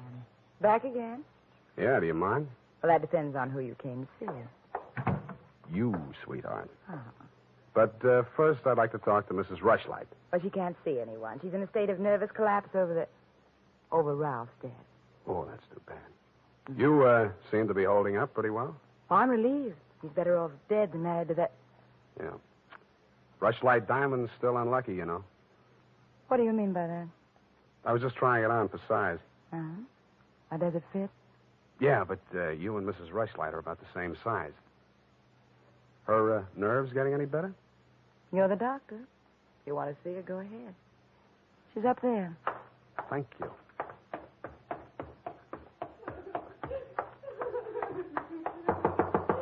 Mrs. Rushlight.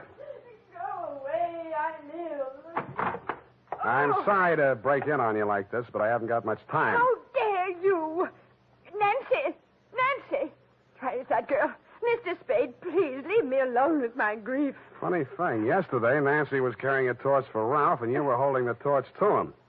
Today it's different. Oh, good heavens. You don't think I'm grief-stricken over Ralph. Good, that's one less mystery. Mr. Spade, what do you want? Your nephew's killer. Oh, does it matter? It does to me. Somebody getting knocked off right under my nose is bad for private detectives everywhere. Oh. For a moment, I thought that... Say, wouldn't you rather make some more money? I refuse to marry Lotta. Oh, no, nothing like that. It's the necklace, Mr. Spade, the genuine. What is? I don't know. All I know is the other one isn't. Who told you that? Well, the police know. It's in the papers, isn't it? Not yet. Well, how else would I learn? The murderer's the only one who could have told you, unless you're the murderer. I see. Very well, Mr. Spade. I'll tell you what I know. I'm not as wealthy as you might think. In fact, I have for 4 years lived from pillar to post, from hand to mouth, ragtag and bobtail, struggling to make ends meet. Yeah, what you mean is you're eking out a meager existence, keeping your head above water, one jump ahead of the sheriff, stalked by the grim specter of poverty. Is that right? Oh, how well you put it. In fact, Mr. Spade, I'm something of a crook. I've borrowed large sums of money from Colonel Bixby, putting up as collateral something that was not mine to forfeit. Don't tell me. Let me guess. It was the Rushlight diamond? Well, you seem to know everything. All but one thing. Why did you think you could palm off a paste copy on an operator like Bixby? He sent you here. I won't tell you another single thing. Well, then I'll tell you a few things. The only way the Rushlight diamond could be transferred legally into the hands of Colonel Bixby was by tricking Ralph into marriage with Lotta, since Ralph's wife automatically became the legal owner. With Ralph dead, Bixby would be in line to inherit the diamond from her. Inherit? California state law. Foster parent may inherit from a foster child in absence of any direct heir.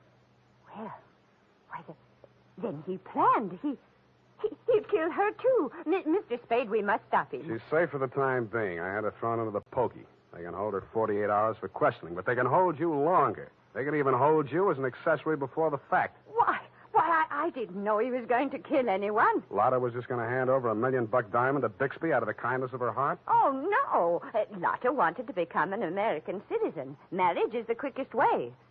For her, Ralph was the only way. Okay, I'll buy that. Now, tell me honestly, Mrs. Rushlight, what happened to the genuine stone? I honestly didn't know. I wasn't sure. But now there can be only one answer. Nancy with the laughing face? She went with me when I went to the bank vault to get the Rushlight diamond to present to Lotta after the ceremony. Uh-huh. She looked after all my jewels, including the paste copy that I habitually wore. Homicide, Lieutenant Dundee. Spade again, Dundee. I think I got the Rushlight caper all wrapped up. I'm heading for your office now, so wait for me. And whatever you do, don't let that Lotta dame out of your sight. Thank you. Goodbye. Wait a minute, Sam. Wait a minute. Yeah? The Lotta dame, she's already gone. Escape? Bailed out, custody of her foster father. Wait a minute, I got the name here, sir. Bixby. He's a colonel, and no wonder you're only a lieutenant. Mr. Spade, can't you stay for tea? Not thirsty. Nancy? Nancy, where are you? Oh, here I am, Sam. I was waiting for you. You got the keys to that car out in front? Why, yes. You want to borrow it? Yes, with you in it. Why, Sam, wait till I put my face on. Let it go. It's as good as lost anyway.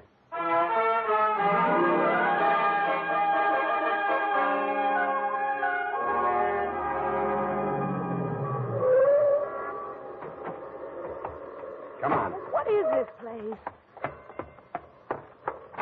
Where are you taking me? Never mind. Just hang on. I'll fly you up to the second floor. Sam, that was a shot that sounded like Lotta. You stay here. Don't come in until I call you. Spade, what are you doing? Get back in there. Drop it. No. Drop it or I'll crack your elbow. That's better. Now sit down. I want to look this over. Looks real cute. Powder burns, gun beside the chair, and what's this?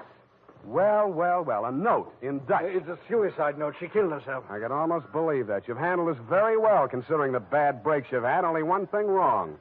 Do I scent a bargain? I don't have to bargain. I've got the diamond. All you've got is 2 murders rapping on your thick noggin. And don't be absurd. I know who has the real necklace. Then you better talk to her directly. You can come in now. Sam, was that... Oh, that poor, homely little dame. What did she ever do? Stop, you're breaking my heart. She committed suicide. You know better than that. She committed suicide. If the colonel's price is right. Oh, I see. I'll put it to you directly. It's not easy to fence. It'll have to be cut. That'll decrease the value considerably. Say, $10,000, no questions asked. Pardon me, that suicide shot. It's ringing in my ears. I can't hear you. 20,000. 50. All right, 100,000. Sam, don't be a fool. Take it. I'll give you a real break, Colonel. That's the cops coming after you. Anything, Spade. What do you want me to do? I want you to try and get out of here. What are you going to do? There's the door. Go ahead. All right. Thank you, Colonel. All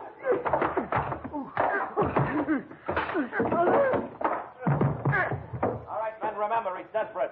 Bixby, we're giving you a chance. Come down or we're coming up after you. Come on. Get up, Colonel. Here he comes. Careful, he may be a trick. Watch it, Dundee. Here he comes.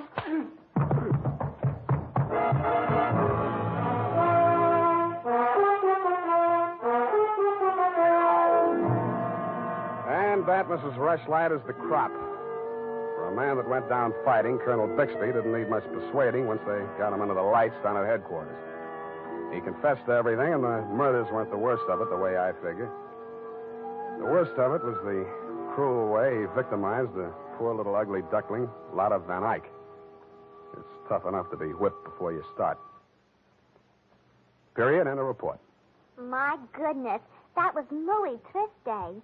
I mean, I'm beginning to see why Effie gets so repressed sometimes. Effie, depressed? That little doll told you that? Only between she and I and the lamppost. She's so sensitive, you know. Not like I, of course. I invariably cry at weddings. You don't say, Bernadine. You attend weddings often? With high frequency, Mr. Spade. You mean frequently? No. The last time it was FM. You know, frequency moderation. Oh, yes. Moderation in all things, I always say. You mean you attend radio weddings? Oh, yeah. I've been married 6 times. My next date is television. You've been married 6 times? Well, to each his own, Mr. Spade. You mean 6 men have... Oh, no. No, I only marry my husband. Repetition is the spice of variety, I always say. Is that legal? If it's not after 6 weddings, what isn't? To each his own, as you say. Well, we don't presume to make a career out of it. As soon as we get the mangler and the deep freeze, we're going on our honeymoon. Well, congratulations, and type this up when you have the time. Mrs. Bernadine Hemp.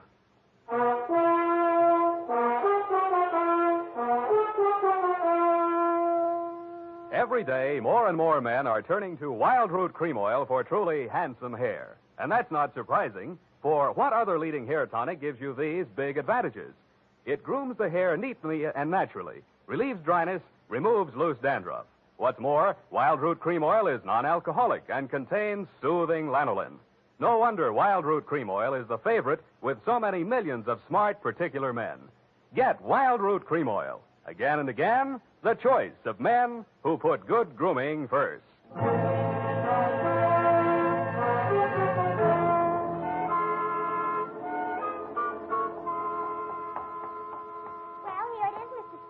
I'm sorry it took so long, but I kept relapsing into Spanish. Yes, I know how. And Effie's typewriter doesn't have any upside-down question marks.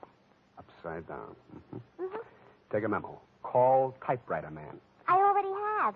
Oh, I almost forgot. You received a telegramic commutation. A telegramic what? A wire. Oh, a wire. Well, open it and read it. In English, por favor. It says, Dear Sam. Figures. In the haste of my departure, I neglected to warn you about Well, when I do that one another favor, she'll have silver threads. Who? That ball of fire whom I'm taking the place of in order to be double-crossed of by. Effie? Is she still in far-off Canab? And good rubbish, if you'll pardon the expression. Now, Bernadine, let me see that. I neglected to warn you about Bernadine. I'm sending details, airmail special, but in the meantime, whatever you do, don't go to any radio broadcasts with her, and if she comes to work in a wedding gown, take the day off. Love, Effie. And I had 2 tickets for honeymoon payoff, and now she went and spoiled everything. Ah, now there, Bernadine, you just have to marry your husband again, that's all. I wouldn't have had the time anyway. I know. It's just the principle. Good night, Mr. Spade. Good night. Buenas noches. Hasta la vista. Effie, why did you ever leave me?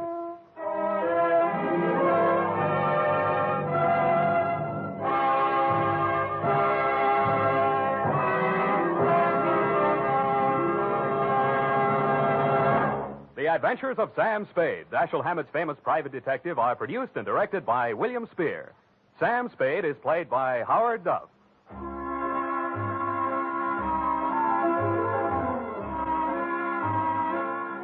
The Adventures of Sam Spade are written for radio by Bob Tallman and Gil Dowd, with musical direction by Lud Gluskin. Gil Dowd directed tonight's broadcast in William Spear's absence. Join us again next Sunday for another adventure with Sam Spade, brought to you by Wild Root Cream Oil. Again and again, the choice of men who put good grooming first.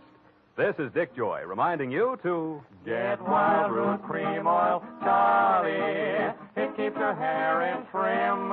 You see, it's non-alcoholic, Charlie. It's made with soothing lanolin. You better get Wild Root Cream Oil. Charlie, start using it today. You'll find that you will have a tough time, Charlie. Keep on all the gals away. Hiya, Baldy. Get Wild Root right away. This is CBS, the Columbia Broadcasting System.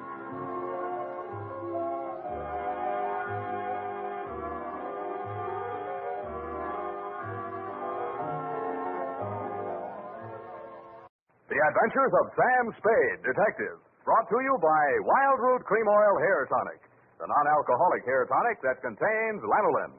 Wild Root Cream Oil, again and again, the choice of men who put good grooming first.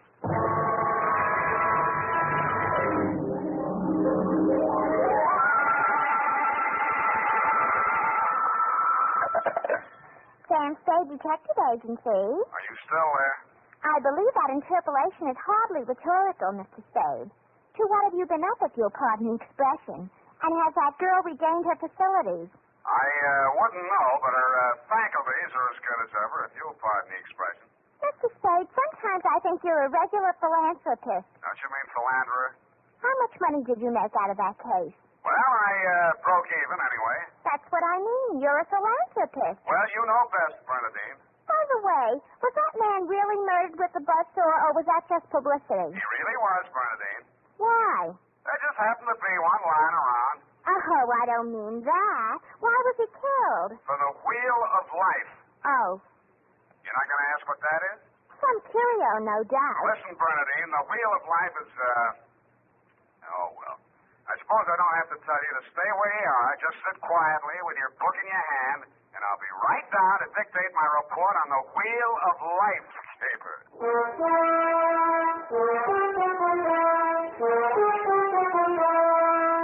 Dashiell Hammett, America's leading detective fiction writer and creator of Sam Spade, the hard-boiled private eye, and William Spear, radio's outstanding producer-director of mystery and crime drama, join their talents to make your hair stand on end with the Adventures of Sam Spade. Presented by the makers of Wild Root Cream Oil for the hair. Come on, mister. Give the gals a break. Treat them to a look-see at a really handsome head of hair. Neat, well-groomed hair, the way yours is going to look when you spruce up with Wild Root Cream Oil Hair Tonic. Famous Wild Root Cream Oil grooms your hair neatly and naturally, relieves annoying dryness, removes loose, ugly dandruff. So, how about it, men? Why hold off any longer when now's the time to get Wild Root Cream Oil Hair Tonic? Again and again, the choice of men who put good grooming first. And now, with Howard Duff starring as Spade, Wild Root brings to the air the greatest private detective of them all in the Adventures of Sam Spade.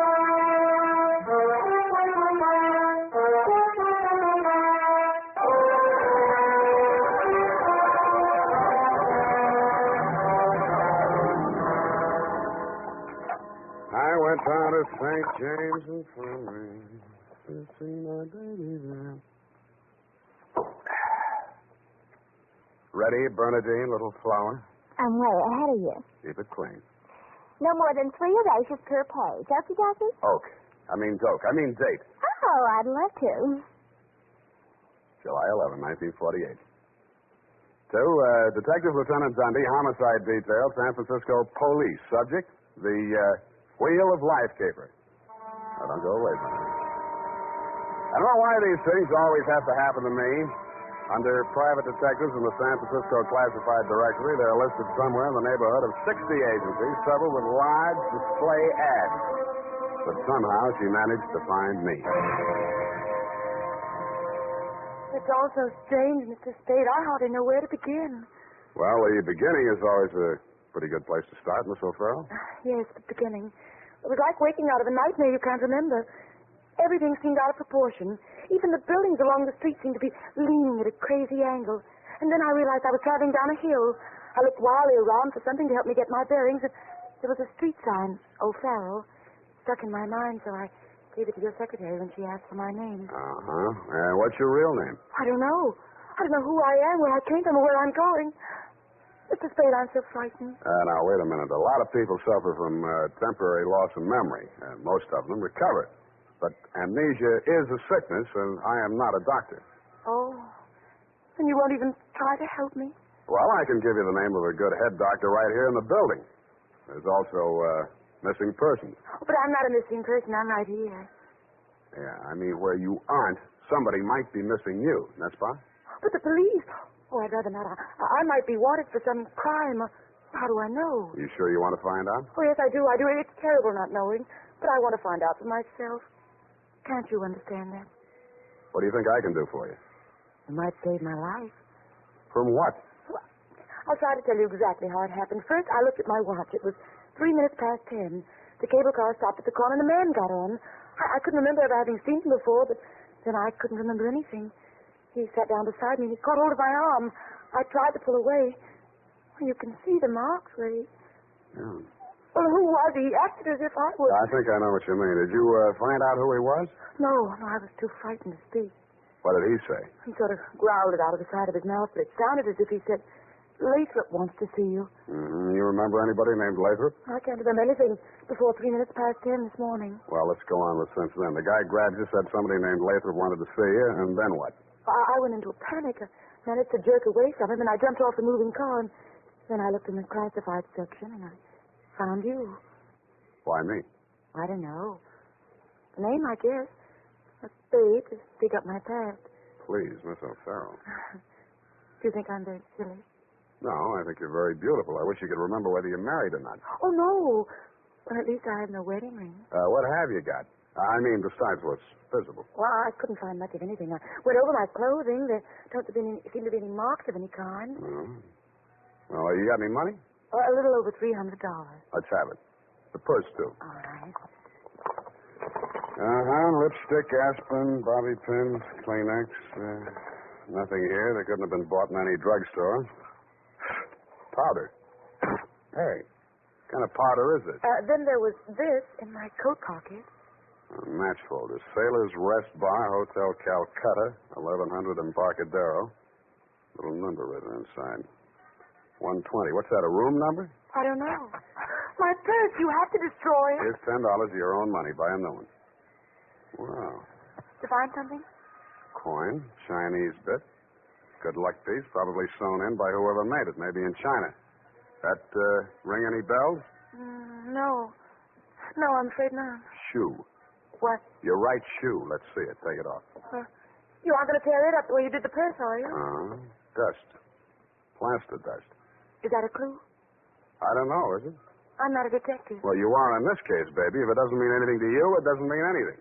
Well, it doesn't. That's everything. What am I going to do? Well, let me see. First, we better give you a name.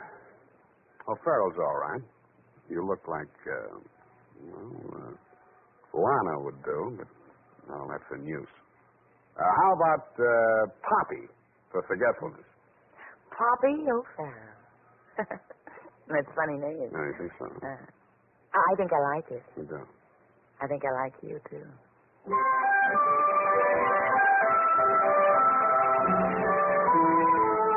I liked her, too. There may have been blanks in her brain, but the rest of us figured. In the elevator, I started adding it up, and by the time we reached the street floor, it came to quite a tidy sum. Where are we going, Sam? Far, I hope. But first, we're going to find you a place to stay. Oh, yes, we must be practical. No use overdoing it, huh? Oh, no, Sam, I didn't mean... Wait. What's the matter? You remember something? That man, the one who followed me this morning, he's standing right out there waiting. The one in the straw hat leaning against the newsstand? Yes. Where are you going, Sam? You stay here. I just remembered something I hoped I could forget. Hello, Shuggy. What brings you back to town? Do I know you? That doesn't matter. I know you. The name you were using when you blew this down was Shuggy Bellows. You wouldn't take the risk of showing your face here again unless the caper was worth it. You've got a big nose. Keep it clean. You've been trailing that girl all day. Why? Dame? What dame? Who's Lathrop? I don't remember. Okay, I'll give you a chance to think it over. Hey, officer! You dirty shamus yelling. No, you don't. What's going on here? Break it up. Oh, Mr. Spade. Is this fella giving you trouble now? Yeah, what kind of a beat are you pounding here, Clancy? Letting a cheap grifter like this walk around with an arm tip full of guns? Or are they handing out permits to characters like these this day? Well, no, how about that, son? Have you a permit now? And a goat copper. Oh, so what are them clever lads he is? Well, Come along, me bucko, before there goes me captain. Give you your lump now. Okay, I'm coming. That enough? What's your oblige, Mr. Spade? I'll pay you for this, Hammett. And a goop to you, too.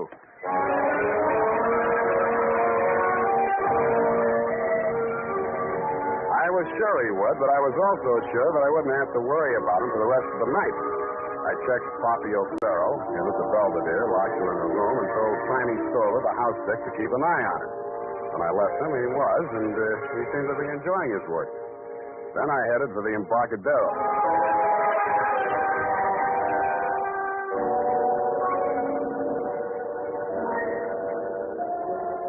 I found the Hotel Calcutta, but I couldn't find the lobby. There wasn't any. It had been squeezed out by the Sailor's Rest Bar. So I tried the bosun-type bartender. Howdy, mate. You got business aboard? Yeah, where do I find the purser? Hey, went ashore. All the officers went ashore except the janitor. He's passed out in his bunk. Oh, how about the passengers? Hey, you're in the thick of them right now. They spend most of their time and their money right here. Which one belongs to 120? You a dick? Yeah, but I got $10. Well, what I can tell you ain't worth it, but thanks anyway. He stayed in his cabin. I only saw him at once. That's when he went ashore. I says to the deck steward, that's room clerk to you. It was the general. He says, name of Korolenko. I noticed him because he was a real creep, see? 6'4", of solid brass. His head stuck up in the air, and he didn't move nothing from his stern to his shoulders. A real Frankenstein. Do I keep it then? Yeah. Do I get a look at his room? Yeah, sure. Go ahead. Who's stopping you?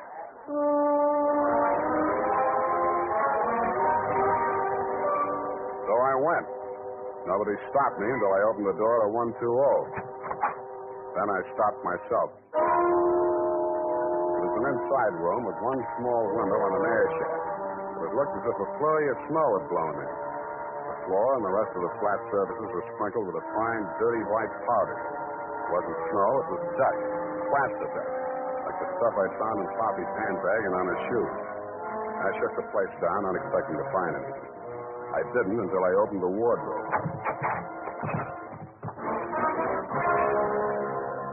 It was the body of a well-dressed ship surgeon, but his uniform was rumpled, torn, and bloodstained.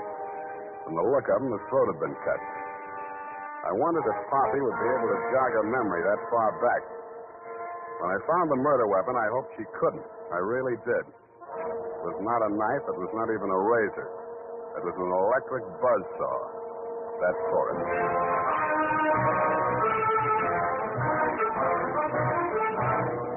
The makers of Wild Root Cream Oil are presenting the weekly Sunday adventure of Dashiell Hammett's famous private detective, Sam Spade.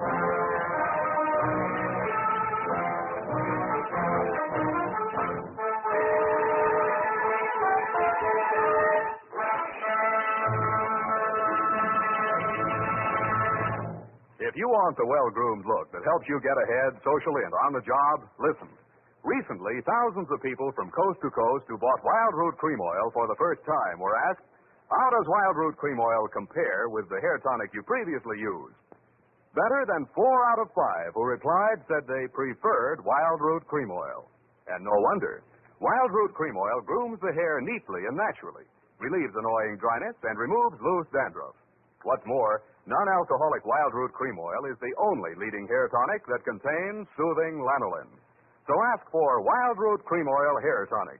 Again and again, the choice of men who put good grooming first.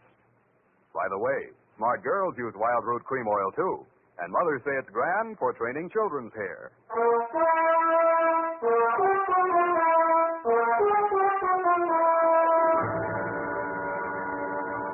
And now, back to the Wheel of Life capers. Tonight's adventure with Sam Spade.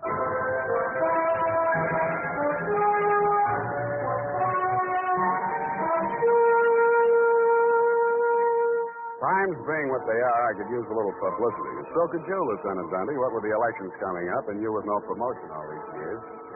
This one time, I got it instead of you and wished I hadn't. The morning papers called it the Buzzsaw murder and went on shamelessly from there.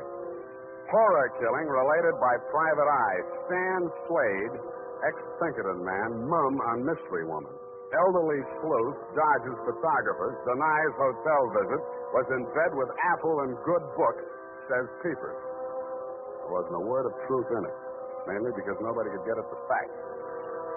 I wasted most of the day down at headquarters trying to find out what name Shuggy Bellows had been booked under. Then I dropped in at the Velvet Poppy and checked out. I decided to get back to my office and drink poison. I hardly got the desk drawer open when a sobering influence walked in. It was a Mr. 6'4" of solid brass, the Frankenstein who had been described to me by the bartender as the occupant of room 120. Excuse me. I am Koryenko. Please, I shall sit down. I am so heavy. Make yourself at home. Oh. Mr. Spade. Spade. Excuse me. I am so heavy. I am Koryenko. So you told me. I'm really Spade myself. So, why are she hiding from me? Who? That girl, Miss Paget. Her I am paying 1 month in advance, $300 American. Me, she have deserved. I am not rich, only moderately wealthy. But you understand, it's not question for mortgage alone. That ship's doctor, he was most kind to me. He cared to me even after I arrived. Now he are dead for his pains, his dirty trick. Yeah, I know how you feel. Now, if you'll take it a little easy, I think we'll get farther. You say this girl's name is Paget, and she traveled with you. From Macau, where she is the Florence Nightingale for Portuguese hospitals, forcing me to employ her, all others being Chinese nuns. That figures. You sick? No, only I am so heavy. They are breaking my back in traffic accident, rickshaw collusion. You're wearing a plastic cast? Yes, like a turtle. I am closed with my neck sticking out. Look, see?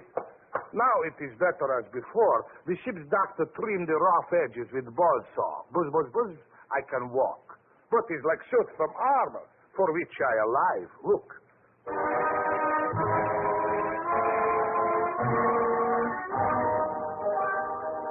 I looked again where he opened his shirt front, exposing the gray-white shell of plaster that surrounded his trunk from collarbone to hips. In a 6-inch circle over the left side of his chest, I counted 4 bullet gouges. I dug one of the slugs out and examined it. It was .32 caliber. The plastic cast, which was molded to the shape of his body, was no more than 1 inch thick. I didn't see how it had stopped the slugs, but it had. About then, the parts of Korolenko that were not held rigid in the cast began to tremble violently. Why are they doing this? Why? To a virtually helpless man. Why, Mr. Spade? Why? Where did you have that cast put on? Don't I said Macau?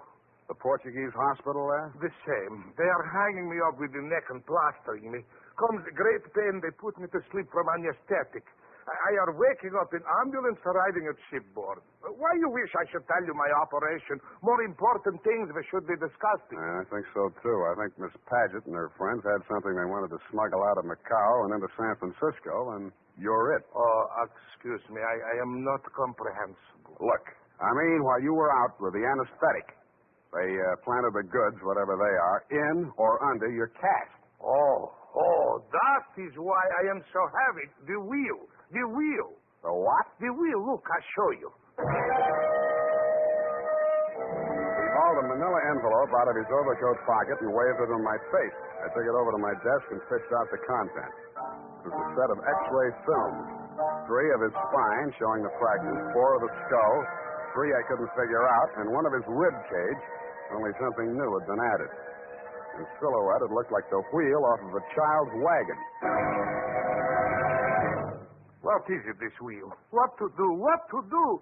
6 months I must remain in this straitjacket. If I remove it, I die. If I keep it on, they kill me to get their smuggle. Well, you look to me like the luckiest man alive. That wheel, or whatever it is, saved your life by stopping 4 slugs. But still, I shall die. How shall I die? When shall I die? Your best advices, please. Korolenko, I think you'd better die right now. Excuse me? It's the only safe place for you. The morgue.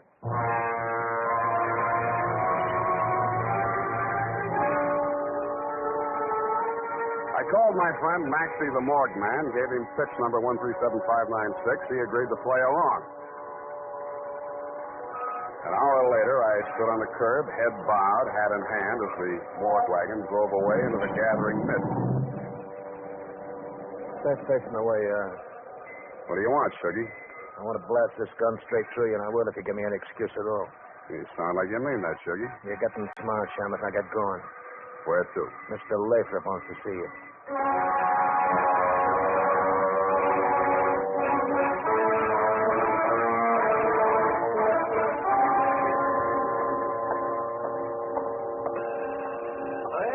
Yes, come in. Shuggy, dear boy, you've not failed me this time. This will be the fabled Mr. Spade, eh? Come in. Sit down, Mr. Spade. We'll talk. Tell your Gunsel to get that pistol out of my ribs. Oh, yes, indeed, Sugar. You mustn't overdo it. And get him out of here. I'm tired and nervous, and my price goes up $1,000 every minute he's in this room. When I get to 10,000, I kill him. Then the price jumps to 100 to take care of me on a murder rap. I should ought to plug you downstairs. Come, Sugar, don't be ungracious. You wait in the other room now. Okay, it's your party. I'll get mine later. Oh, dear. His bite's much worse than his bark, Mr. Spade. Don't start boring me so early in the evening. I came here to talk about the wheel. Oh, so you know about the wheel? I do better than that. I've got it. That may well be, but do you know what to do with it? I got two possibilities. I can turn it over to the cops and you with it, or I can sit on it until it hatches. A quaint conceit, sir. Round and round the little wheel goes, and where it shall stop, nobody knows. That's where you're wrong. It stops right here. So you better start placing your bets. Just what do you mean by that, sir? There's part of it. What is it? It's one of the slugs your Gunsel threw at Korolenko. I got 3 more just like it that I dug out of him before he was carried to the morgue. Well, an advantage, I'll admit, but hardly worth your while to take advantage of. Don't be too sure of that. Just how much do you know about the wheel? So far, it's been worth 2 human lives to you at the risk of your own. That tells me all I need to know. Oh, no, not quite. Men have been killed in holdups for a few paltry sovereigns, but the wheel is a horse of another color. Let's not change wheel horses in midstream, Mr. Lathrop. Yes. You must understand that the wheel has no absolute definitive value. Monetarily speaking, the British Museum might pay close on to £5,000, hot as it is for the privilege of returning it.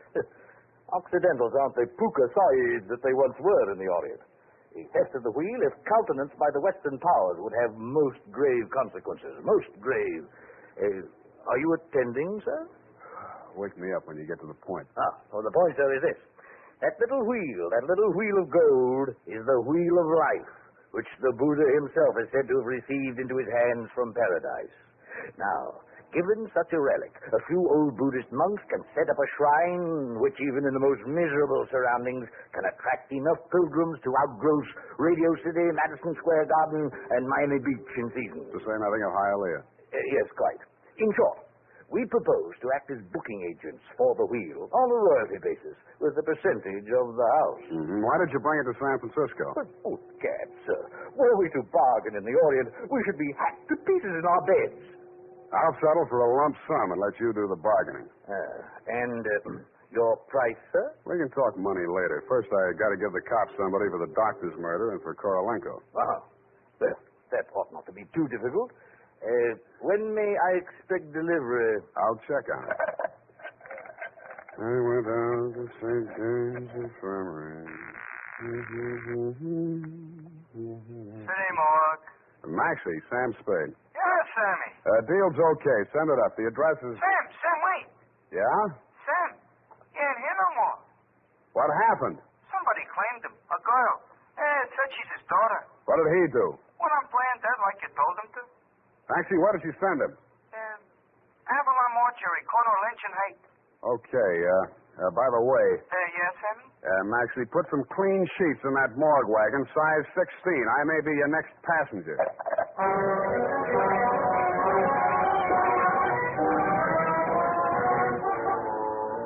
At the Avalon Mortuary, the night watchman let me in. He said Mr. Korolenko's daughter had brought an overnight bag and was keeping a vigil by his bier in slumber room number 7. I approached on tiptoe. Just as I reached the door, I heard the most terrible sound I've ever heard. It was a buzzsaw fighting into plaster. How deep, I didn't like to think. I did the first thing that popped into my head. I grabbed up a lamp from a console, smashed the bulb, and plunged it into a vase of flowers.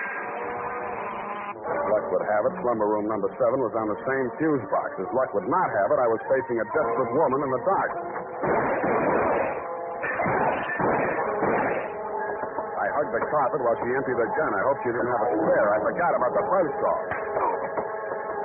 The room lighted up momentarily from the lights inside my head, and I staggered back against the wall. I waited for her to get her bearings again. There was no hope of me getting mine. Then I heard a big, hollow thud. The whole room shook, and the lights went on. Poppy O'Farrell and/or Paget lay on the floor under the stony weight of Korolenko plus 60 pounds of plaster. Help! Help! You're crushing me. I can't. I'm so heavy. You comfortable there, Korolenko? Comfortable in such situation? Do you ask the turtle? Are he comfortable? Is Faker on bed of nails? He's equally here as elsewhere. Yeah, okay. Just hold her there until I get a statement. And he did. Item, statement by the aforesaid. It was like waking out of a nightmare you can't remember. Everything seemed out of proportion. That was her story, and I had to admire the way she stuck to it. But if you keep trying, I'm sure she'll get back enough of her memory to confess that she planted the wheel of life in Korolenko's turtle shell when she decided to double-cross Shuggy and Latham. They never tumbled to her hiding place. They were gunning for Korolenko because they thought Poppy was working with him, which was true in a way, but not the way that they thought. That's why they tortured the doctor in an effort to learn Kay's whereabouts. I understand your boys have picked up the rest of the trio, and they can tell you everything except why I conceived the brilliant idea of having Korolenko play dead. Between you and me, amnesia's a handy little gadget to have around, Dunby. I'm trying to draw a few strategic blanks myself. Period. End of report. Pardon me, Mr. Spade. Yes. There are just a few little coincidentals that I do not find entirely reprehensible. Such as? Well, I don't want to appear lucid or anything of that type. Believe me, you doesn't. I mean, don't it? Oh, you say the sweetest thing. But it's about the wheel. Oh, yes, the wheel. Well, I'll tell you what you do. You type that up. I've got to call in about that now.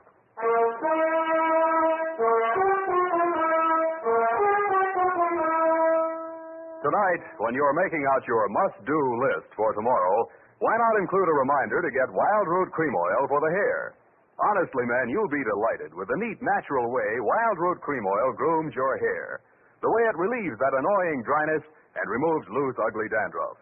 Just try it and see if I'm not giving you a good steer. Make a note right now to call at your drug or toilet goods counter for Wild Root Cream Oil. Get the big economy bottle and the handy new tube that's easy to pack when you travel. Also, ask your barber for a professional application of Wild Root Cream Oil Hair Tonic.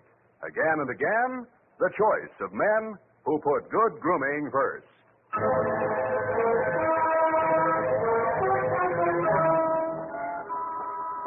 Did you assert the lowdown on the wheel of life? I certainly didn't. No, we won't know about that for 6 months. Because definitively, I mean definitely, that plaster cast has to stay on him. Doctor's orders, you know. Oh, but I won't be here 6 months from now. You can say that again. But I won't be here 6 months from now. Stop repeating yourself. But you just said you can say that again. Yeah, That's as distinctly as if I was sitting here. That's what I like about you, Bernadine. A woman of distinction. That's what you are. Well, if you want to take me dancing, why don't you just say so? Bernadine. It's leap year, and I always say discrimination is the better part of value. You are absolutely corrupt. Well, I'm glad I'm right about something. Good night, Mr. Spade. Good night. Now say if it kills me, sweetheart.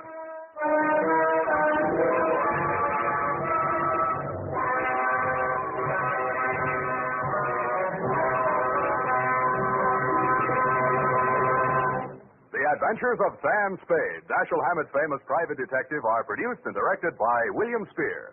Sam Spade is played by Howard Duff.